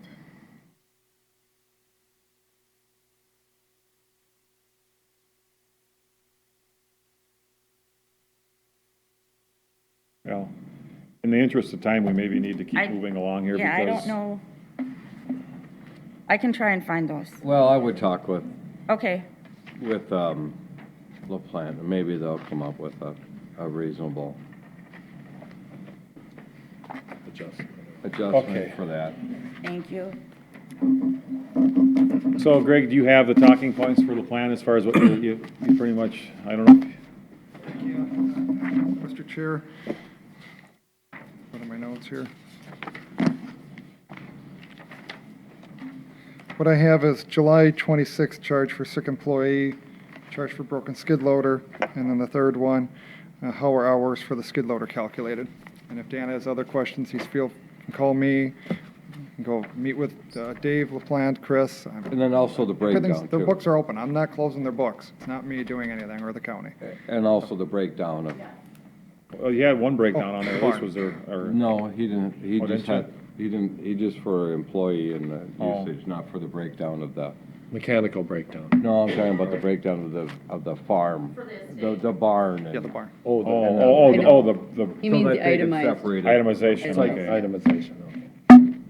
Yeah, and if they're not interested in working with us, working to get this resolved, then I'm not worried about that. I think they will. then we'll have to look at other, But there may be a Contracts. couple of small credits that may need to occur on this relative to, I mean, if that person was paid that entire day and they didn't, as doing labor and they didn't, then they yep. should not be billed. And maybe somebody's got some explaining to do to Mr. LaPlante about, laying and not being well and not telling the supervisor if that's what happened. Okay, so how you want to handle this, board? I'll make a motion to approve the assessments, to get it closed out. We can work with LaPlante one way or the other to get these other issues resolved, I think. Okay. Fair enough. Motion by Commissioner Delights. Is there a second? I'll second it.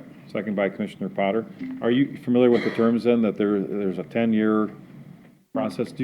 I know obviously your dad has passed away. Does the family intend on keeping the property, or is the property going to be going for sale? It's up in the air. We have Up in there? Okay. family discussion.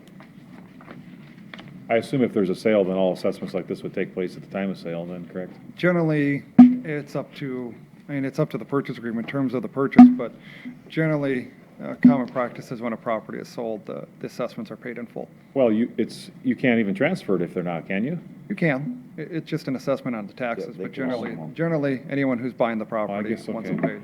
I thought they had to be paid, but, It would get put on to the new owner, though, so they would Yeah. kind of demand that they get paid on. Generally, that's what they demand, yes. Either that or they reduce the Or reduce property. the price that much, yeah. It really depends on what they bargain for. okay. Any further, one thing I neglected to do, and I'll do it at this time then. At this time, we'll close the public hearing on this issue. And then we did have the motion. Any further discussion? And even though we've closed the public hearing, this board will certainly, when Greg brings back some information next week, if you come here, we'll certainly give you an opportunity to speak relative to that, so. Any further discussion here today? All in favor, say aye. The resolution, Mr. A roll Chair. call vote, Commissioner Burrell? Aye. Aye. Aye. Aye. Aye. Resolution carries unanimous. Thank you.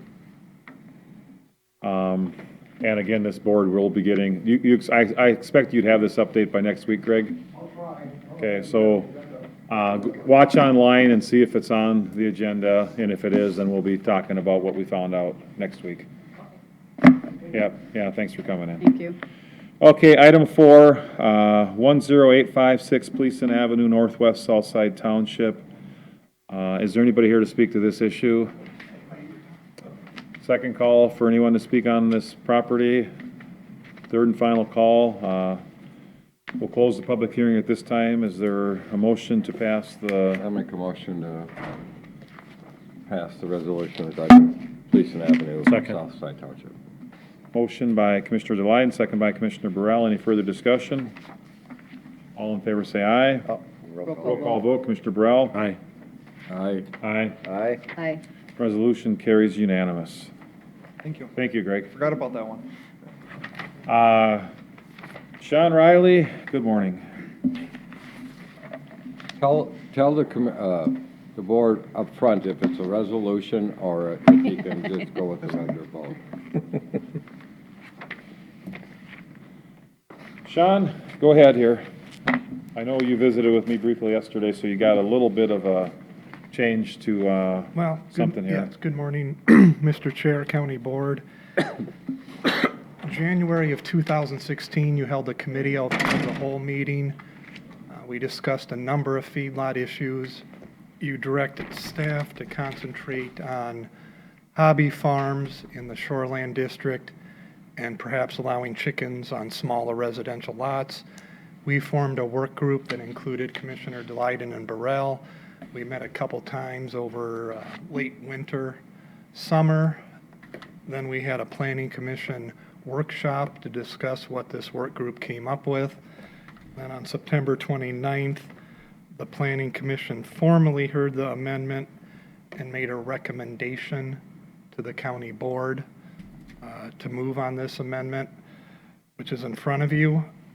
As a sidebar, just let me show you what I discovered kind of late in the game, and then you can decide how to proceed. You can hit a couple of the overhead lights. Yeah, that doesn't play well, does it? Oops, sorry.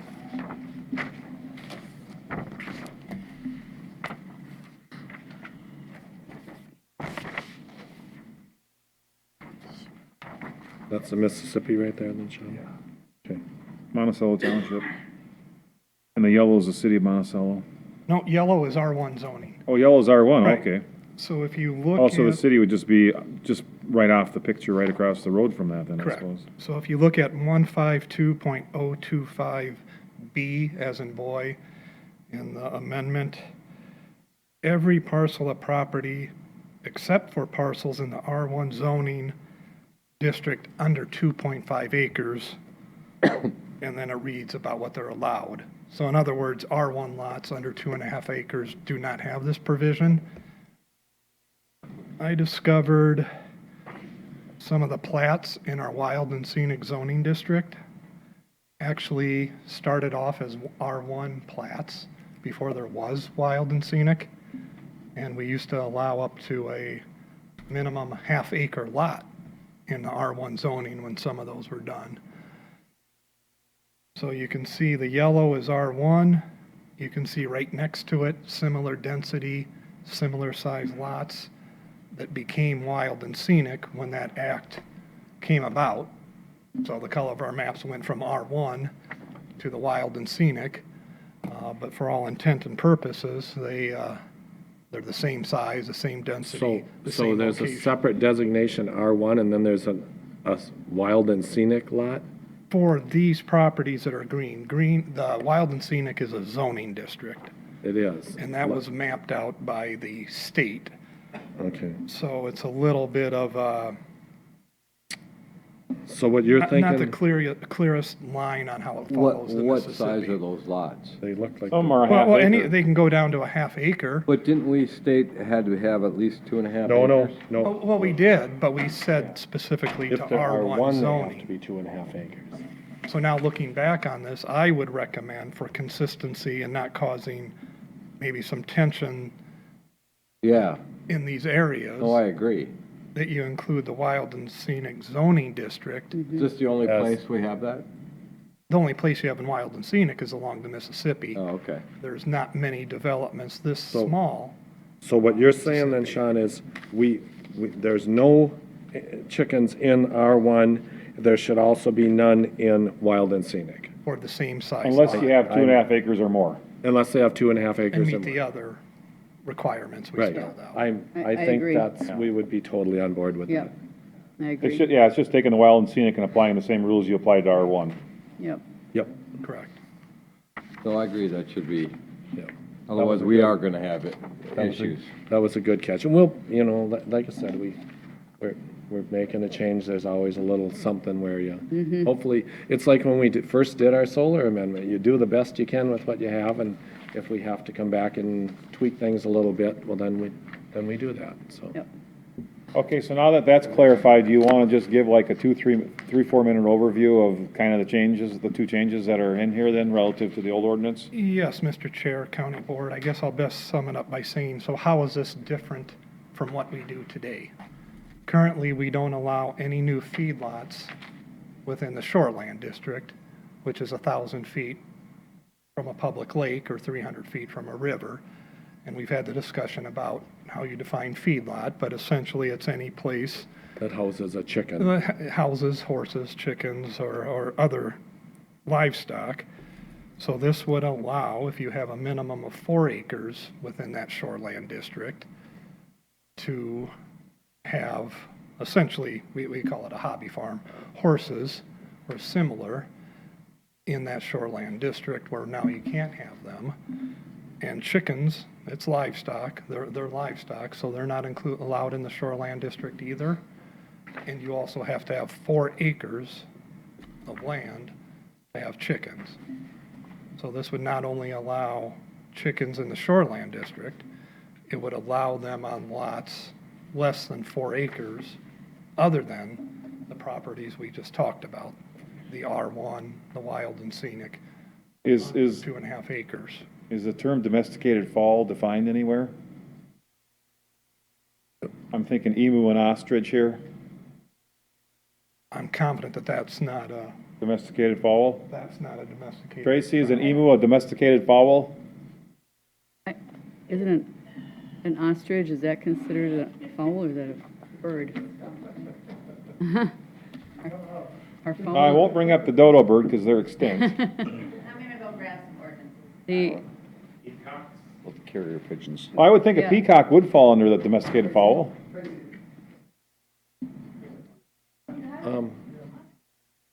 I mean, I guess the question is, does that fall underneath of those 5 or does that fall underneath the 10 maximum or does, you know, what does? Well, so an animal like that would be allowed on the 4 acres and more under the Yeah. density. So what about 3.5 acres? Is it fowl and allowed on 3.5 acres or is it not allowed because it needs 4 acres? Well, we're waiting Is for. that a fowl or is that a livestock? You mean currently? Well, I don't know, that's what I'm asking the question. You mean currently or? Well, under with the this new ordinance here. The new ordinance. Under the new ordinance, an emu or an ostrich. I assume anything else like a peacock or a turkey or anything is all considered fowl? that's, Is that a fair statement or not? that's my question. Is an ostrich considered a fowl? I would think it's See, I'm considered a thinking bird. fowl is geese and ducks. Right, I do too. Yeah, but wouldn't it include turkey? I don't think so. Peacock? Fowl. What about an You owl? you should know this. I mean, I can't I believe we think- didn't talk about this on the ride back from Crookston. I think chicken, geese, ducks, Well, I don't know.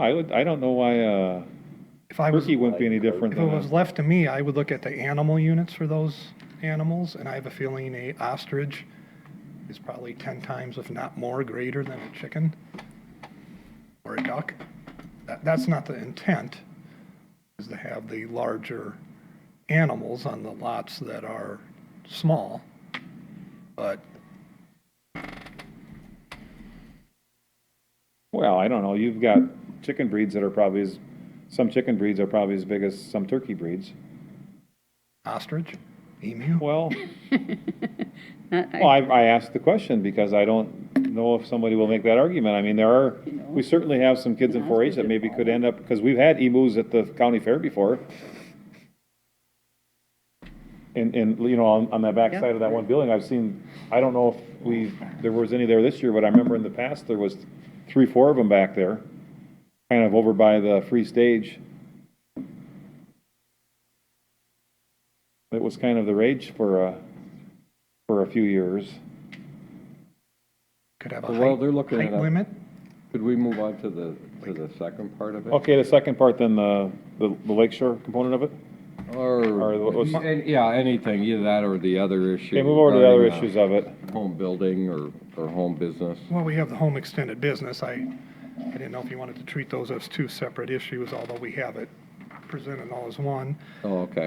So we also had an item come up with one of our conditional use permits for a home extended business. The Planning Commission questioned if they should have better flexibility in determining if there could be outside storage associated with home extended businesses. Right now, the intent is to have everything inside. So we also had a workshop on that. 155.103, letter C. You can see how it reads now. All work and work-related items shall be kept in an enclosed structure. We interpret a structure being a building. The Planning Commission is making a recommendation of the underlying language that in very limited circumstances, perhaps unique, they could act on that provision. And it would have to be properly screened from adjoining properties, not just outside. Okay.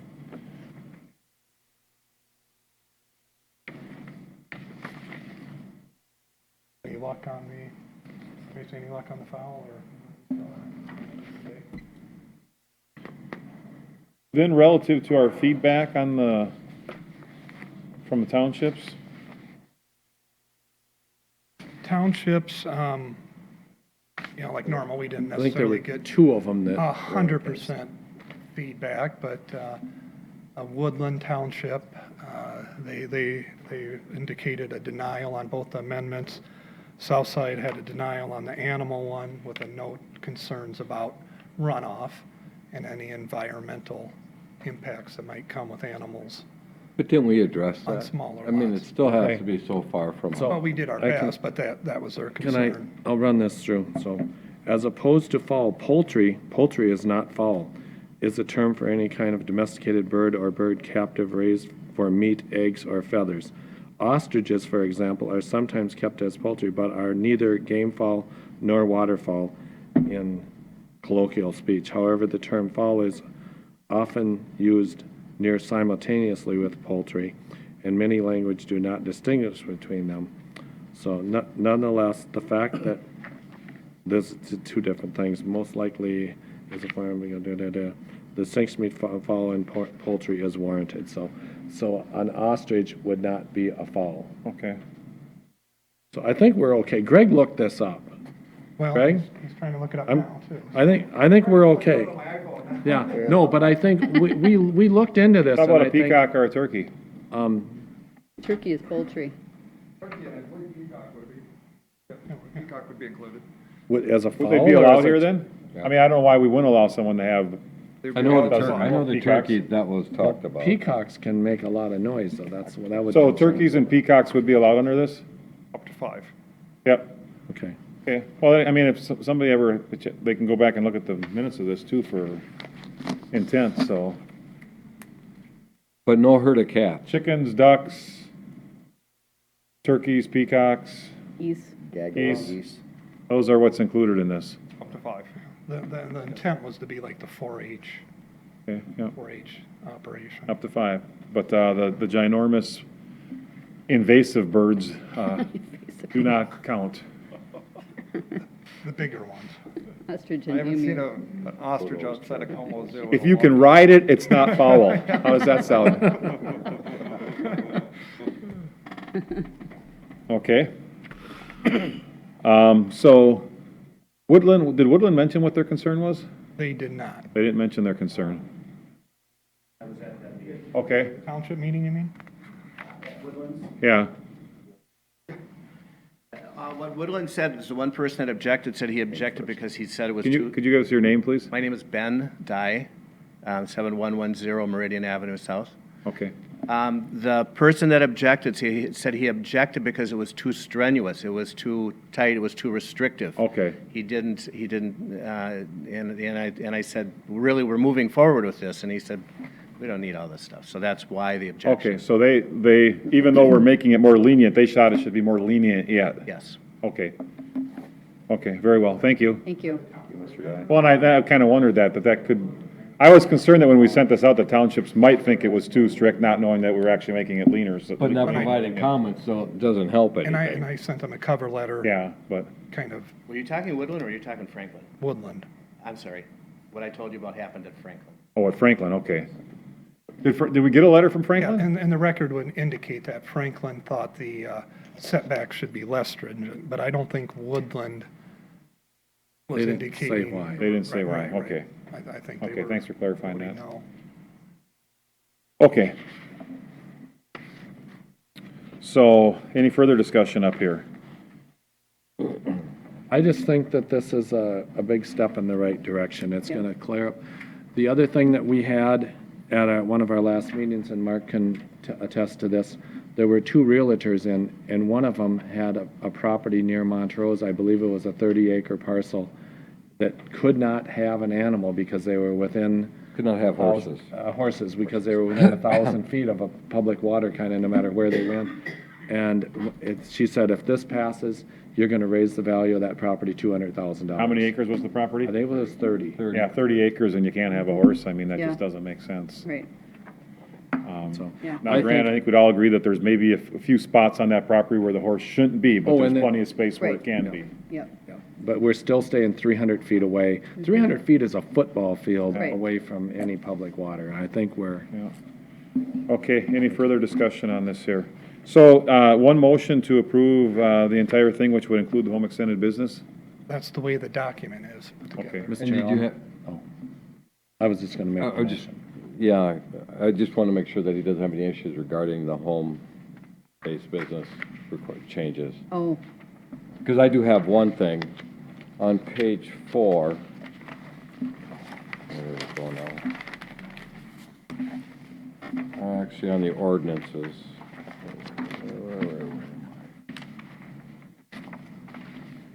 I have it circled. It was regarding parking. Now you're on home-based business? Are you on the minutes, Mark, or are you Yeah, on? the minutes. Oh, the No, minutes? on the, the ordinance itself? where they're talking about This year? per employee. Oh, here we go. I'm sorry, page 6. Page 6. Item D, and I'm assuming it was Stacy that screwed up this. 'cause Or? It should be or instead of of. Well, that's the way it reads now, so. Of? Well, It that doesn't isn't make it. sense. Right, I'm just saying it's not a Mark, which change. paragraph? Okay. D. D. D? Well, can't we change it now that we're in here? Of Just or. correct it to or? I'd want to Employee of verify one space or that is what our 400 original square feet. says, and Well, to me, Provide 2 parking spaces per employee, Yeah, I mean, it doesn't make sense for it to be no, one. it's page 6. each 400. Whichever is greater, yeah, it's an either or, so it's a whichever greater, so it's an or, O-R. Yeah, it should be or, not of. That's a 6, yeah. So that's one of the things, actually, it wasn't Stacy's fault, it was Greg's fault when he well, it was a redid previous. the whole things. With that change. Yeah, I've never seen Stacy make a typographical error. Have I, Stacy? Only in minutes, not in minutes. Mr. Chair, with that change, I'll make a motion that we approve these ordinance changes. Motion by Commissioner Burrell, I'll second that. second by Commissioner Hewsom. Was this resolution format then, or, I'm not seeing resolution anywhere here, no resolution? Okay. Not for Any further discussion? All in favor, say aye. Aye. Opposed, same sign, motion carries unanimous. That's effective immediately And on publication usually. on publication, so if you had something you were looking at doing, as soon as this thing's published in a week or two, you're set to go. Mr. Chair, I would like to thank everybody that served on the committee and the Planning and Zoning Board, and all the planning and zoning staff worked very hard on this, and I want to acknowledge that and thank them for all their hard work. Thank everyone that participated in it. I think it's going to make things better, and it's going to make some people that I know not be criminals now. Yeah, Well, I may know 1 or 2 myself. well, like we said too, though, that 30 acres and you can't have a horse on it, Something's not And that's right. probably the extreme, but it's there though. And, but I think this is going to help property values actually in a way though too, because we're gonna be able, like I said, we get more horses in there and they eat hay and It may farmers run sell hay. Alcohol, yeah. We already voted, right? Yes. What is the agenda, what's our 10:30 one, was that? Strategic planning. Strategic I planning, think so. Okay, so it's just us, we don't have any guests coming for that one, right? correct. Okay, so I guess we don't have anything to worry about relative to guests and somebody waiting. That's a good thing. Okay, it looks like we're down to committee minutes. Commissioner Delyden, could you take the building committee, please? Well, actually, because we knew that you were so Enamored with that busy, new phone. yeah, busy this morning. You already passed with them your around, new who'd you give it phone. to? Mike? Well, Mike and I Flipped a flipped for coin and it. he won and he said I get to do it. Okay, so I'm asking you to take it. So where's the rub? He won the coin flip. Potter's gonna take Oh, care of you it. won the flip and gave it to him? Yeah. Oh, Because we knew that you were gonna wait till last minute, so Okay. we wanted to practice a little bit. I assumed if you won the flip, you'd hog it. and take it No, for yourself. absolutely Okay. not. No, I felt, Mike, it's yours. Thank you, Mr. Chair. The building committee met on October 12th, 2016. Members President Potter Delyden, others President Wilczek and Matthijs. First item we discussed is the Public Works deferred maintenance and remodel. Wilczek provided us with the status of the architect work, consultant work, and shop area modifications. The drawings were delivered from Nelson Distributed Group for review and discuss.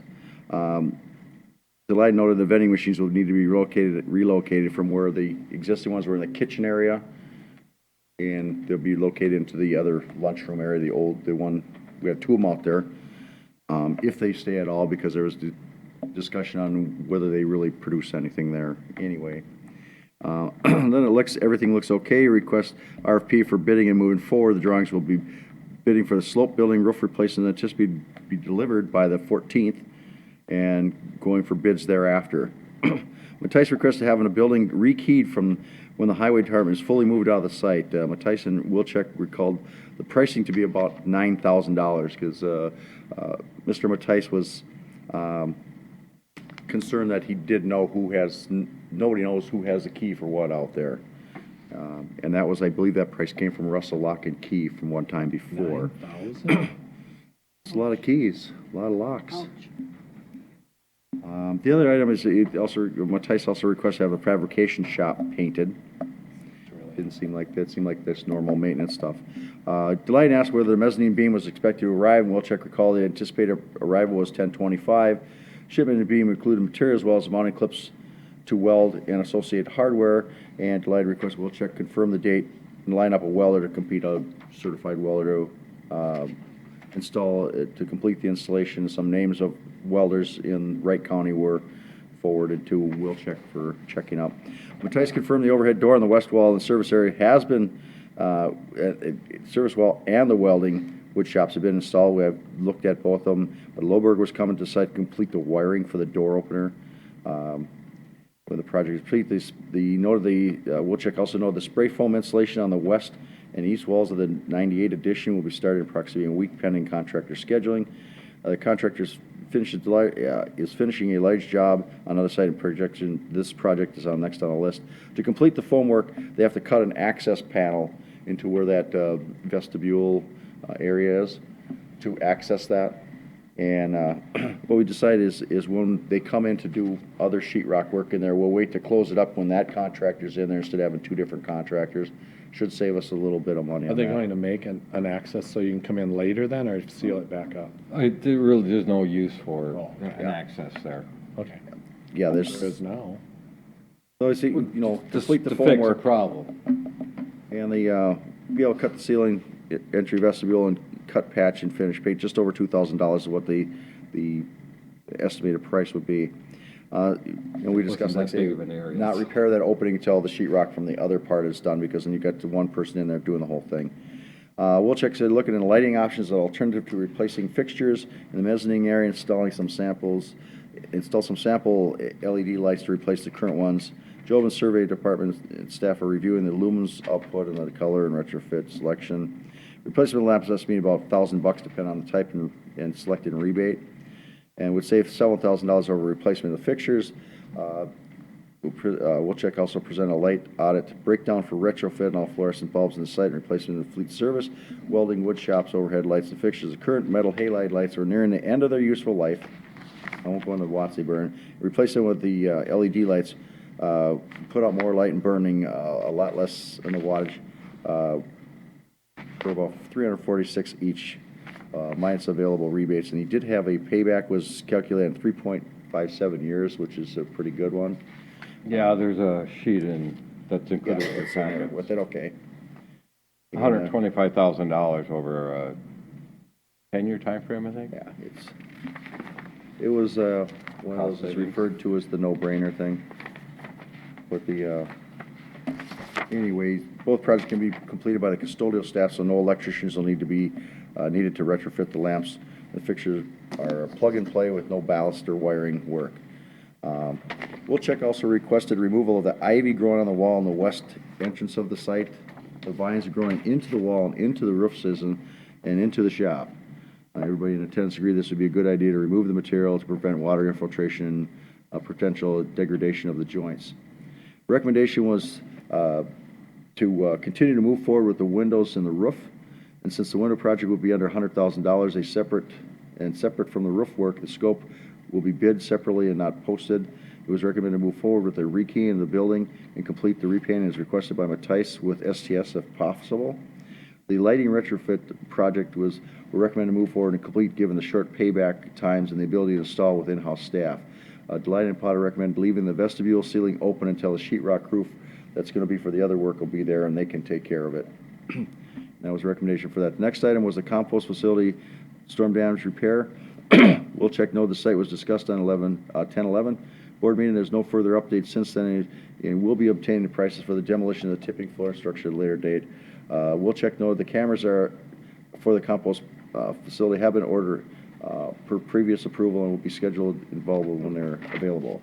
Recommendation is, no recommendation, is just update of that one at that time. With that, Mr. Chair. I just do have a question on the ivy. Is there any way they can, that's growing on like the concrete, isn't there like a concrete wall there or Yeah, something? Like that? yeah. Rather than take it all the way down and eliminate it, I mean, They talked about a feed it haircut. back and, okay, they're gonna give it a haircut? Because I They mean, talked about that. What they're gonna do is they're gonna talk to the extension master gardeners. Yes. And, Okay. and have a discussion with them and find out what they suggest. okay. Because I Because mean, they're the experts. And no, I agree, yeah, it if looks someone nice. planted it there intentionally, it's growing, it's attractive. I mean, if it's going where it shouldn't be, knock it back, but you know. Yeah, so they talked Okay. about, but they're gonna talk to the extension master gardeners Great. because they know that stuff better than the rest of Right, us. and the concern was it's growing into the building and that's not. Well, yeah, I don't know where that's happening, but clearly I would agree we don't want that to happen, but, okay, I'm just glad there's an in-between that we're Yeah. looking at. Yeah. There's something. Sorry for not clarifying that better, Mr. Chair. With that, I'll approve, I make a motion to approve the building committee minutes and recommendations. I'll second it. Motion by Commissioner Potter, second by Commissioner Delight. Any further discussion? Charlie, you wanna mention? Mr. Chair, on the deal with the locks for the rekeying the building, maybe if it's all right, I'd talk with Brad and see if I could get, because there's a Waverly Lock and Key Company. It just seems like a lot of money to get those locks changed. I think it wouldn't be a bad idea, and he does a lot of commercial work, maybe to get another price. I'm not against getting a second. Yeah, and I think, and I don't know, sounds like Mark said like from some time ago, he remembers the number being about 9,000, so I don't think he's got a recent bid either. Oh, but- I see, okay. But When you get yeah, no, you're quotes, right, you might Charlie, as we well should get more than one, and, Russell Lock and Key is He does a lot of the schools. local, and we know they're good, but someone else should, it's enough money that we should ask somebody else He to. does the schools and a lot of commercial Yeah, businesses. no, I agree, Charlie. No, we want to open it up for Wright County So Lee, you want to make sure that this other one that's in Wright County gets a chance, if anybody else is out there listening from the, they're more than welcome to take a look at it too and give us a number. Okay, thank you. I'm not sure if we have any other locksmiths in the county that, We have to can't vote. think of any specifically in Monticello. We have to vote yet, too. All in favor, say aye. Aye. Aye. Opposed, same sign. Motion carries unanimous. Personnel, Chris, please. All right, thank you. The Personnel Committee met on October 12th, 2016. Members present, Hewson, Sawatsky, Hess, Tagaro, Nelson, and Strobel. And the subject was the telecom specialist position. And the request was, this is a budgeted position for the 2017, but the request was to post it so the person would be in place to start as early as January 3rd, 2017. And the recommendation was to approve beginning the recruitment process for the telecom specialist position. And with that, I will move the minutes and the recommendation. I'll second that. Motion by Houston, second by Potter. Any further discussion? Not all in favor, say aye. Aye. Pose same sign. Motion carries unanimous. Advisory Committee, Advisory Board updates. Commissioner Burrell. Last night, we had the Soil Water Board meeting. I had to leave a little early to get to the Fair Board meeting with the elections. But the meeting that, AIS emergency meeting that the committee had last week recommended, I think it was $6,000 of the AIS money to go toward a containment measure and treatment to try to eradicate this starry stonewort on Lake Sylvia. And that was included, they were trying to figure that the DNR was going to commit a certain amount. Well, they kind of backed out on their commitment or the amount that they could donate. So last night, the Soil Water Board stepped up and put, instead of 6,000, they're going to put 15,000 of the AIS money towards this. It's a curtain that they'll put in, and then they're going to have divers go down and get all of the starry stonewort that they can get, and then treat it with, I think it's a copper sulfate liquid first, then they follow up a week or two later with a crystal. And the hopes are that they can kill this stuff off, so. Actually eliminate it entirely from that lake. Well, because it's contained in this particular area. They're hoping. But this is the thing where the They have DNR, I'm going to be real critical here, because when you find that on the boat landing, you first see starry stonewort, that landing should have been closed instantly. Somebody from the DNR should have had the authority to do that and then cordon it off. Right now, it is still not closed. Boats come in, they launch, they drive right through the starry stonewort and go out into the lake. Now, And they just have to wash when they come out? That's the deal? The problem is. But it's there and No, I understand, but I presume that and what their answer is telling them to wash when they come out instead of maybe just kind of. So they can maybe spread it. Drag it Right. around the lake Drag it somewhere out. else. Ah. Because there's little, It's just algae. Yeah. And they said a single cell. They're single A cells. single cell that can be- Well, furthermore, the good thing about closing that would be then nobody takes it from that and somehow it gets to another lake. Somewhere else, yeah. Oh, yeah. But they know. won't, apparently they don't have Yeah, the they should authority, shut they it don't down have for right now. they don't have something in What lake is place it? to do it. What's that? What lake is it? Sylvia. They're supposed to close it, How many about now, aren't they? accesses are there on Sylvia? Aren't there multiple? Yeah. Well, there's only one. With the, public one. there's one good one with the cement ramps. The people from Anchor Dock are doing everything they can, the inspectors, to send people over to this other landing. But if it's a huge boat that they're afraid might sink in, they're letting them launch, but then they're trying to tell them it's mostly over on this side, so try to stay over here. It's just ridiculous why they can't just close that landing. And that thing actually, is that like the worst thing the lake can get, the thing that It is, actually? it is the worst. You can practically walk on top of this If stuff. you looked at Lake Cronus, or if you've ever heard of Lake Cronus, where that lake is completely contaminated, and if they have to actually cut a pathway through. If you don't cut a pathway through, You couldn't get a boat through you it. can't get a boat through because it'll choke up the motor. Okay, so on that particular lake you're talking about, why don't they put some chemicals in that one lake and just totally kill everything? Well, it would be, the You lake can't. is huge. It's really, really difficult to kill this stuff. You have to kill every cell Right. on the plant. It's plant, What if animal, on this- whatever you want to call it. On that one lake, if somehow they could, But it's huge. Coronis and Sylvia are There's both 200 very, very large There's lakes. 200 acres that's been contaminated in Cronus.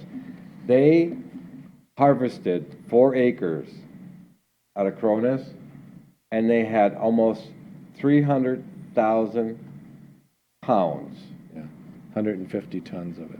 you could make some really good compost with that if you piled it up and, Yeah, you could. you know what I mean? That thing would just be rich and really black in it, nutrients, yeah.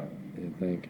So, once it gets a foothold, there's no controlling it. And DNR should have just Closed it out. closed down. They don't have a, They just, How but deep to is that not, with at this Coronas? point in the AIS debate, Otherwise, if you could you pump can't. all the There's- water there's- out and then literally, something crazy like that, and then just totally rebuild it.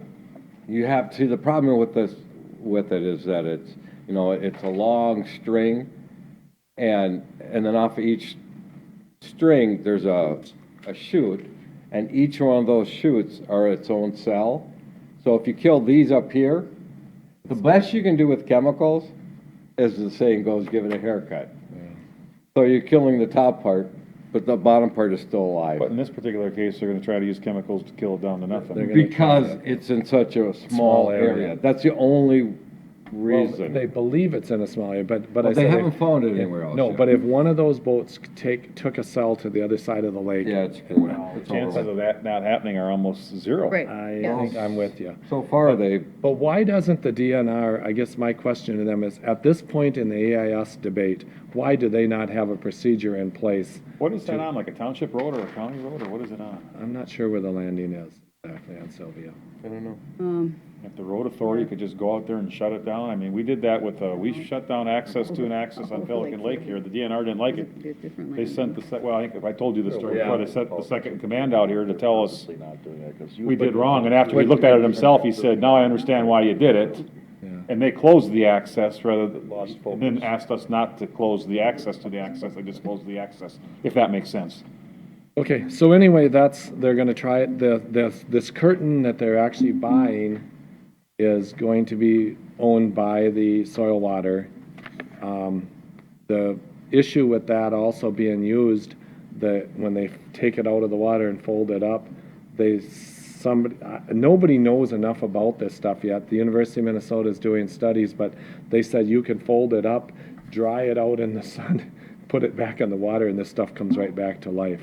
Really? So Well, for how that's- long, Yeah. would be the Well, question. So, and then now they're saying, well, maybe having it just sit outside, and have it freeze would kill it. Yeah, I was But wondering I'm about freezing. doubting that too. You could So take it to they the need compost plant and store it underneath the big shed. They need to do something they need to have some experiments to see if the stuff, what it takes to kill it. You might have to treat the entire curtain before you'd reuse it. Have some sort of a tank you dip it in or something like that for, Anyway. Spread it out and Okay. wash it down with bleach. well, what is it? I mean, is there pockets where the stuff can get inside of it, or is this smooth where you can wash it all the way around? Smooth, it just- Well, then you should be able to clean it off good. Yeah. Like I said, the compost place would be somewhere they could Oil spill. stick it under the shed out there. Enough of the sidebars down there, I'm not done yet. The other thing, I just wanted to throw out a statement and commend our director at Wright County Community Action, Jay Weatherford. Since I've been on the board, and Mark, I think you'd say the same thing, Jay has got more ambition and more work and ideas, and he is really making a lot of improvements that are going to better serve our lower income people in Wright County. He's getting a lot of grants, every time we come to a meeting, we're just blown away by what he's been up to in the last 2 months. So anyway, let's put that out there. Okay, Mark. I don't have anything. Okay, Mike and Chris and I were at the District 5 meeting yesterday up in Sauk Rapids. We volunteered Charlie and Mark for a lot of things. Right. Yeah. You'll be getting letters.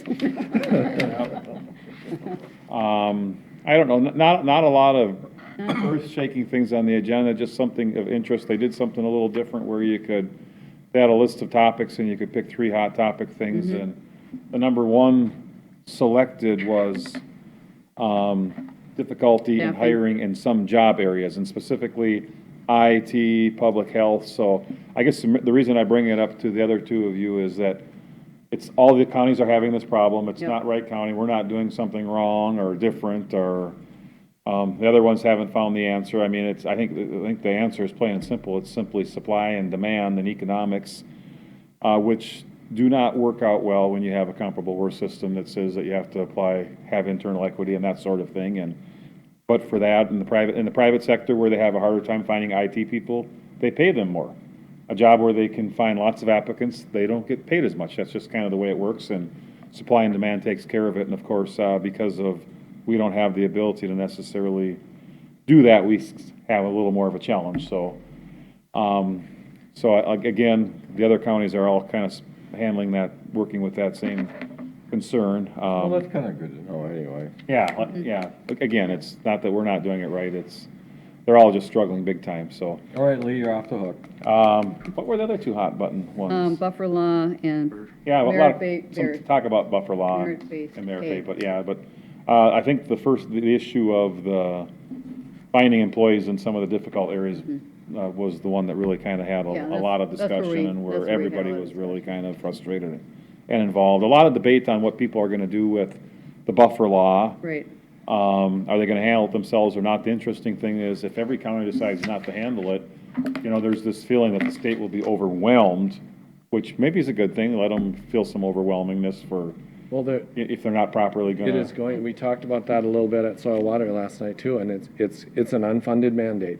Right. They will not pay for what it takes to do that, and I don't know why that we should commit to it as a county to take Well, that. but the discussion is that if we would take it on, we can always give it back to Bowser later, whereas if you give it to Bowser right away and then you try to take it back, that's a more difficult process. No, it wasn't. It was only a 60-day notice that we were gonna take it back.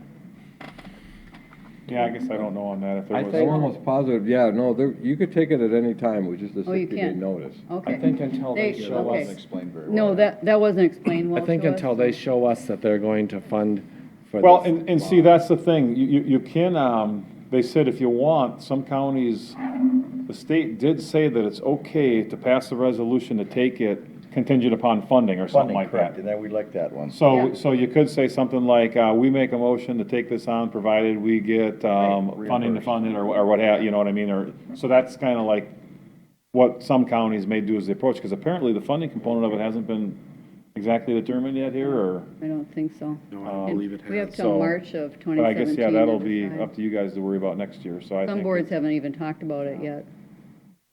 So Lee, don't put buffer law on the agenda until after January 3rd. Let's do it the last meeting in December. I think it's in our calendar for late January or February. Yeah, so. there you go. Yeah. That's, I think, AMC. Otherwise, I don't know, some routine stuff, but nothing of, those are probably the most interesting things I thought. Mike? Thank you, Mr. Chair. Last week, I talked about transportation alternatives.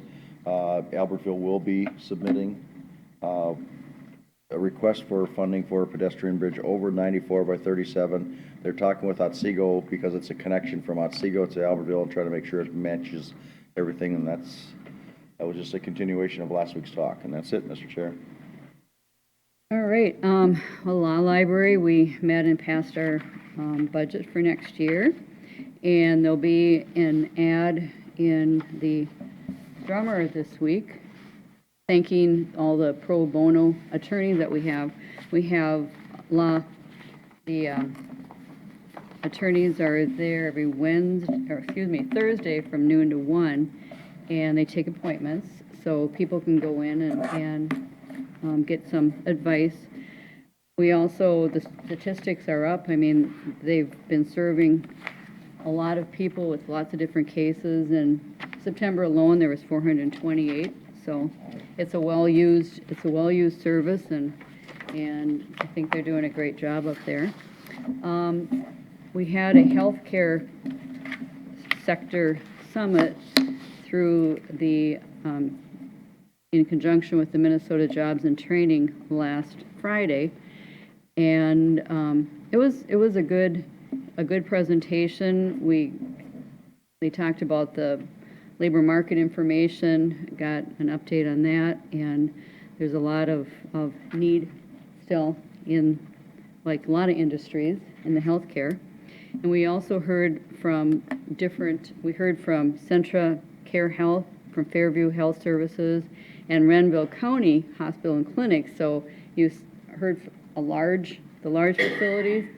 the challenges, medium-sized facilities and the small facilities in Renville. And in Renville, because they're more rural, they really, when they're bringing people in, they're really selling people on their community and what's, their community is all about. And so they all have different approaches and things that bring people in. So, and we had a roundtable discussions and what is the healthcare crisis as we know it, and it was well done. If anybody wants any more information, I can give it to you. So that would be it. Okay. And I guess question for members here, and Lee, we had a meeting at 10:30 and we've got one at 12:30. Would we be better off sending the meeting that we had at 10:30, putting it out a week or two to a different date? That way, Or do we want to just Have a go little through more lunch time, and or- kind of, Yeah. I think I guess I would prefer maybe to reschedule the meeting that was for 10:30 to a different date, okay. Okay. and we'll revisit that in light. 2 of weeks the from time. today, we would have time right after the board meeting.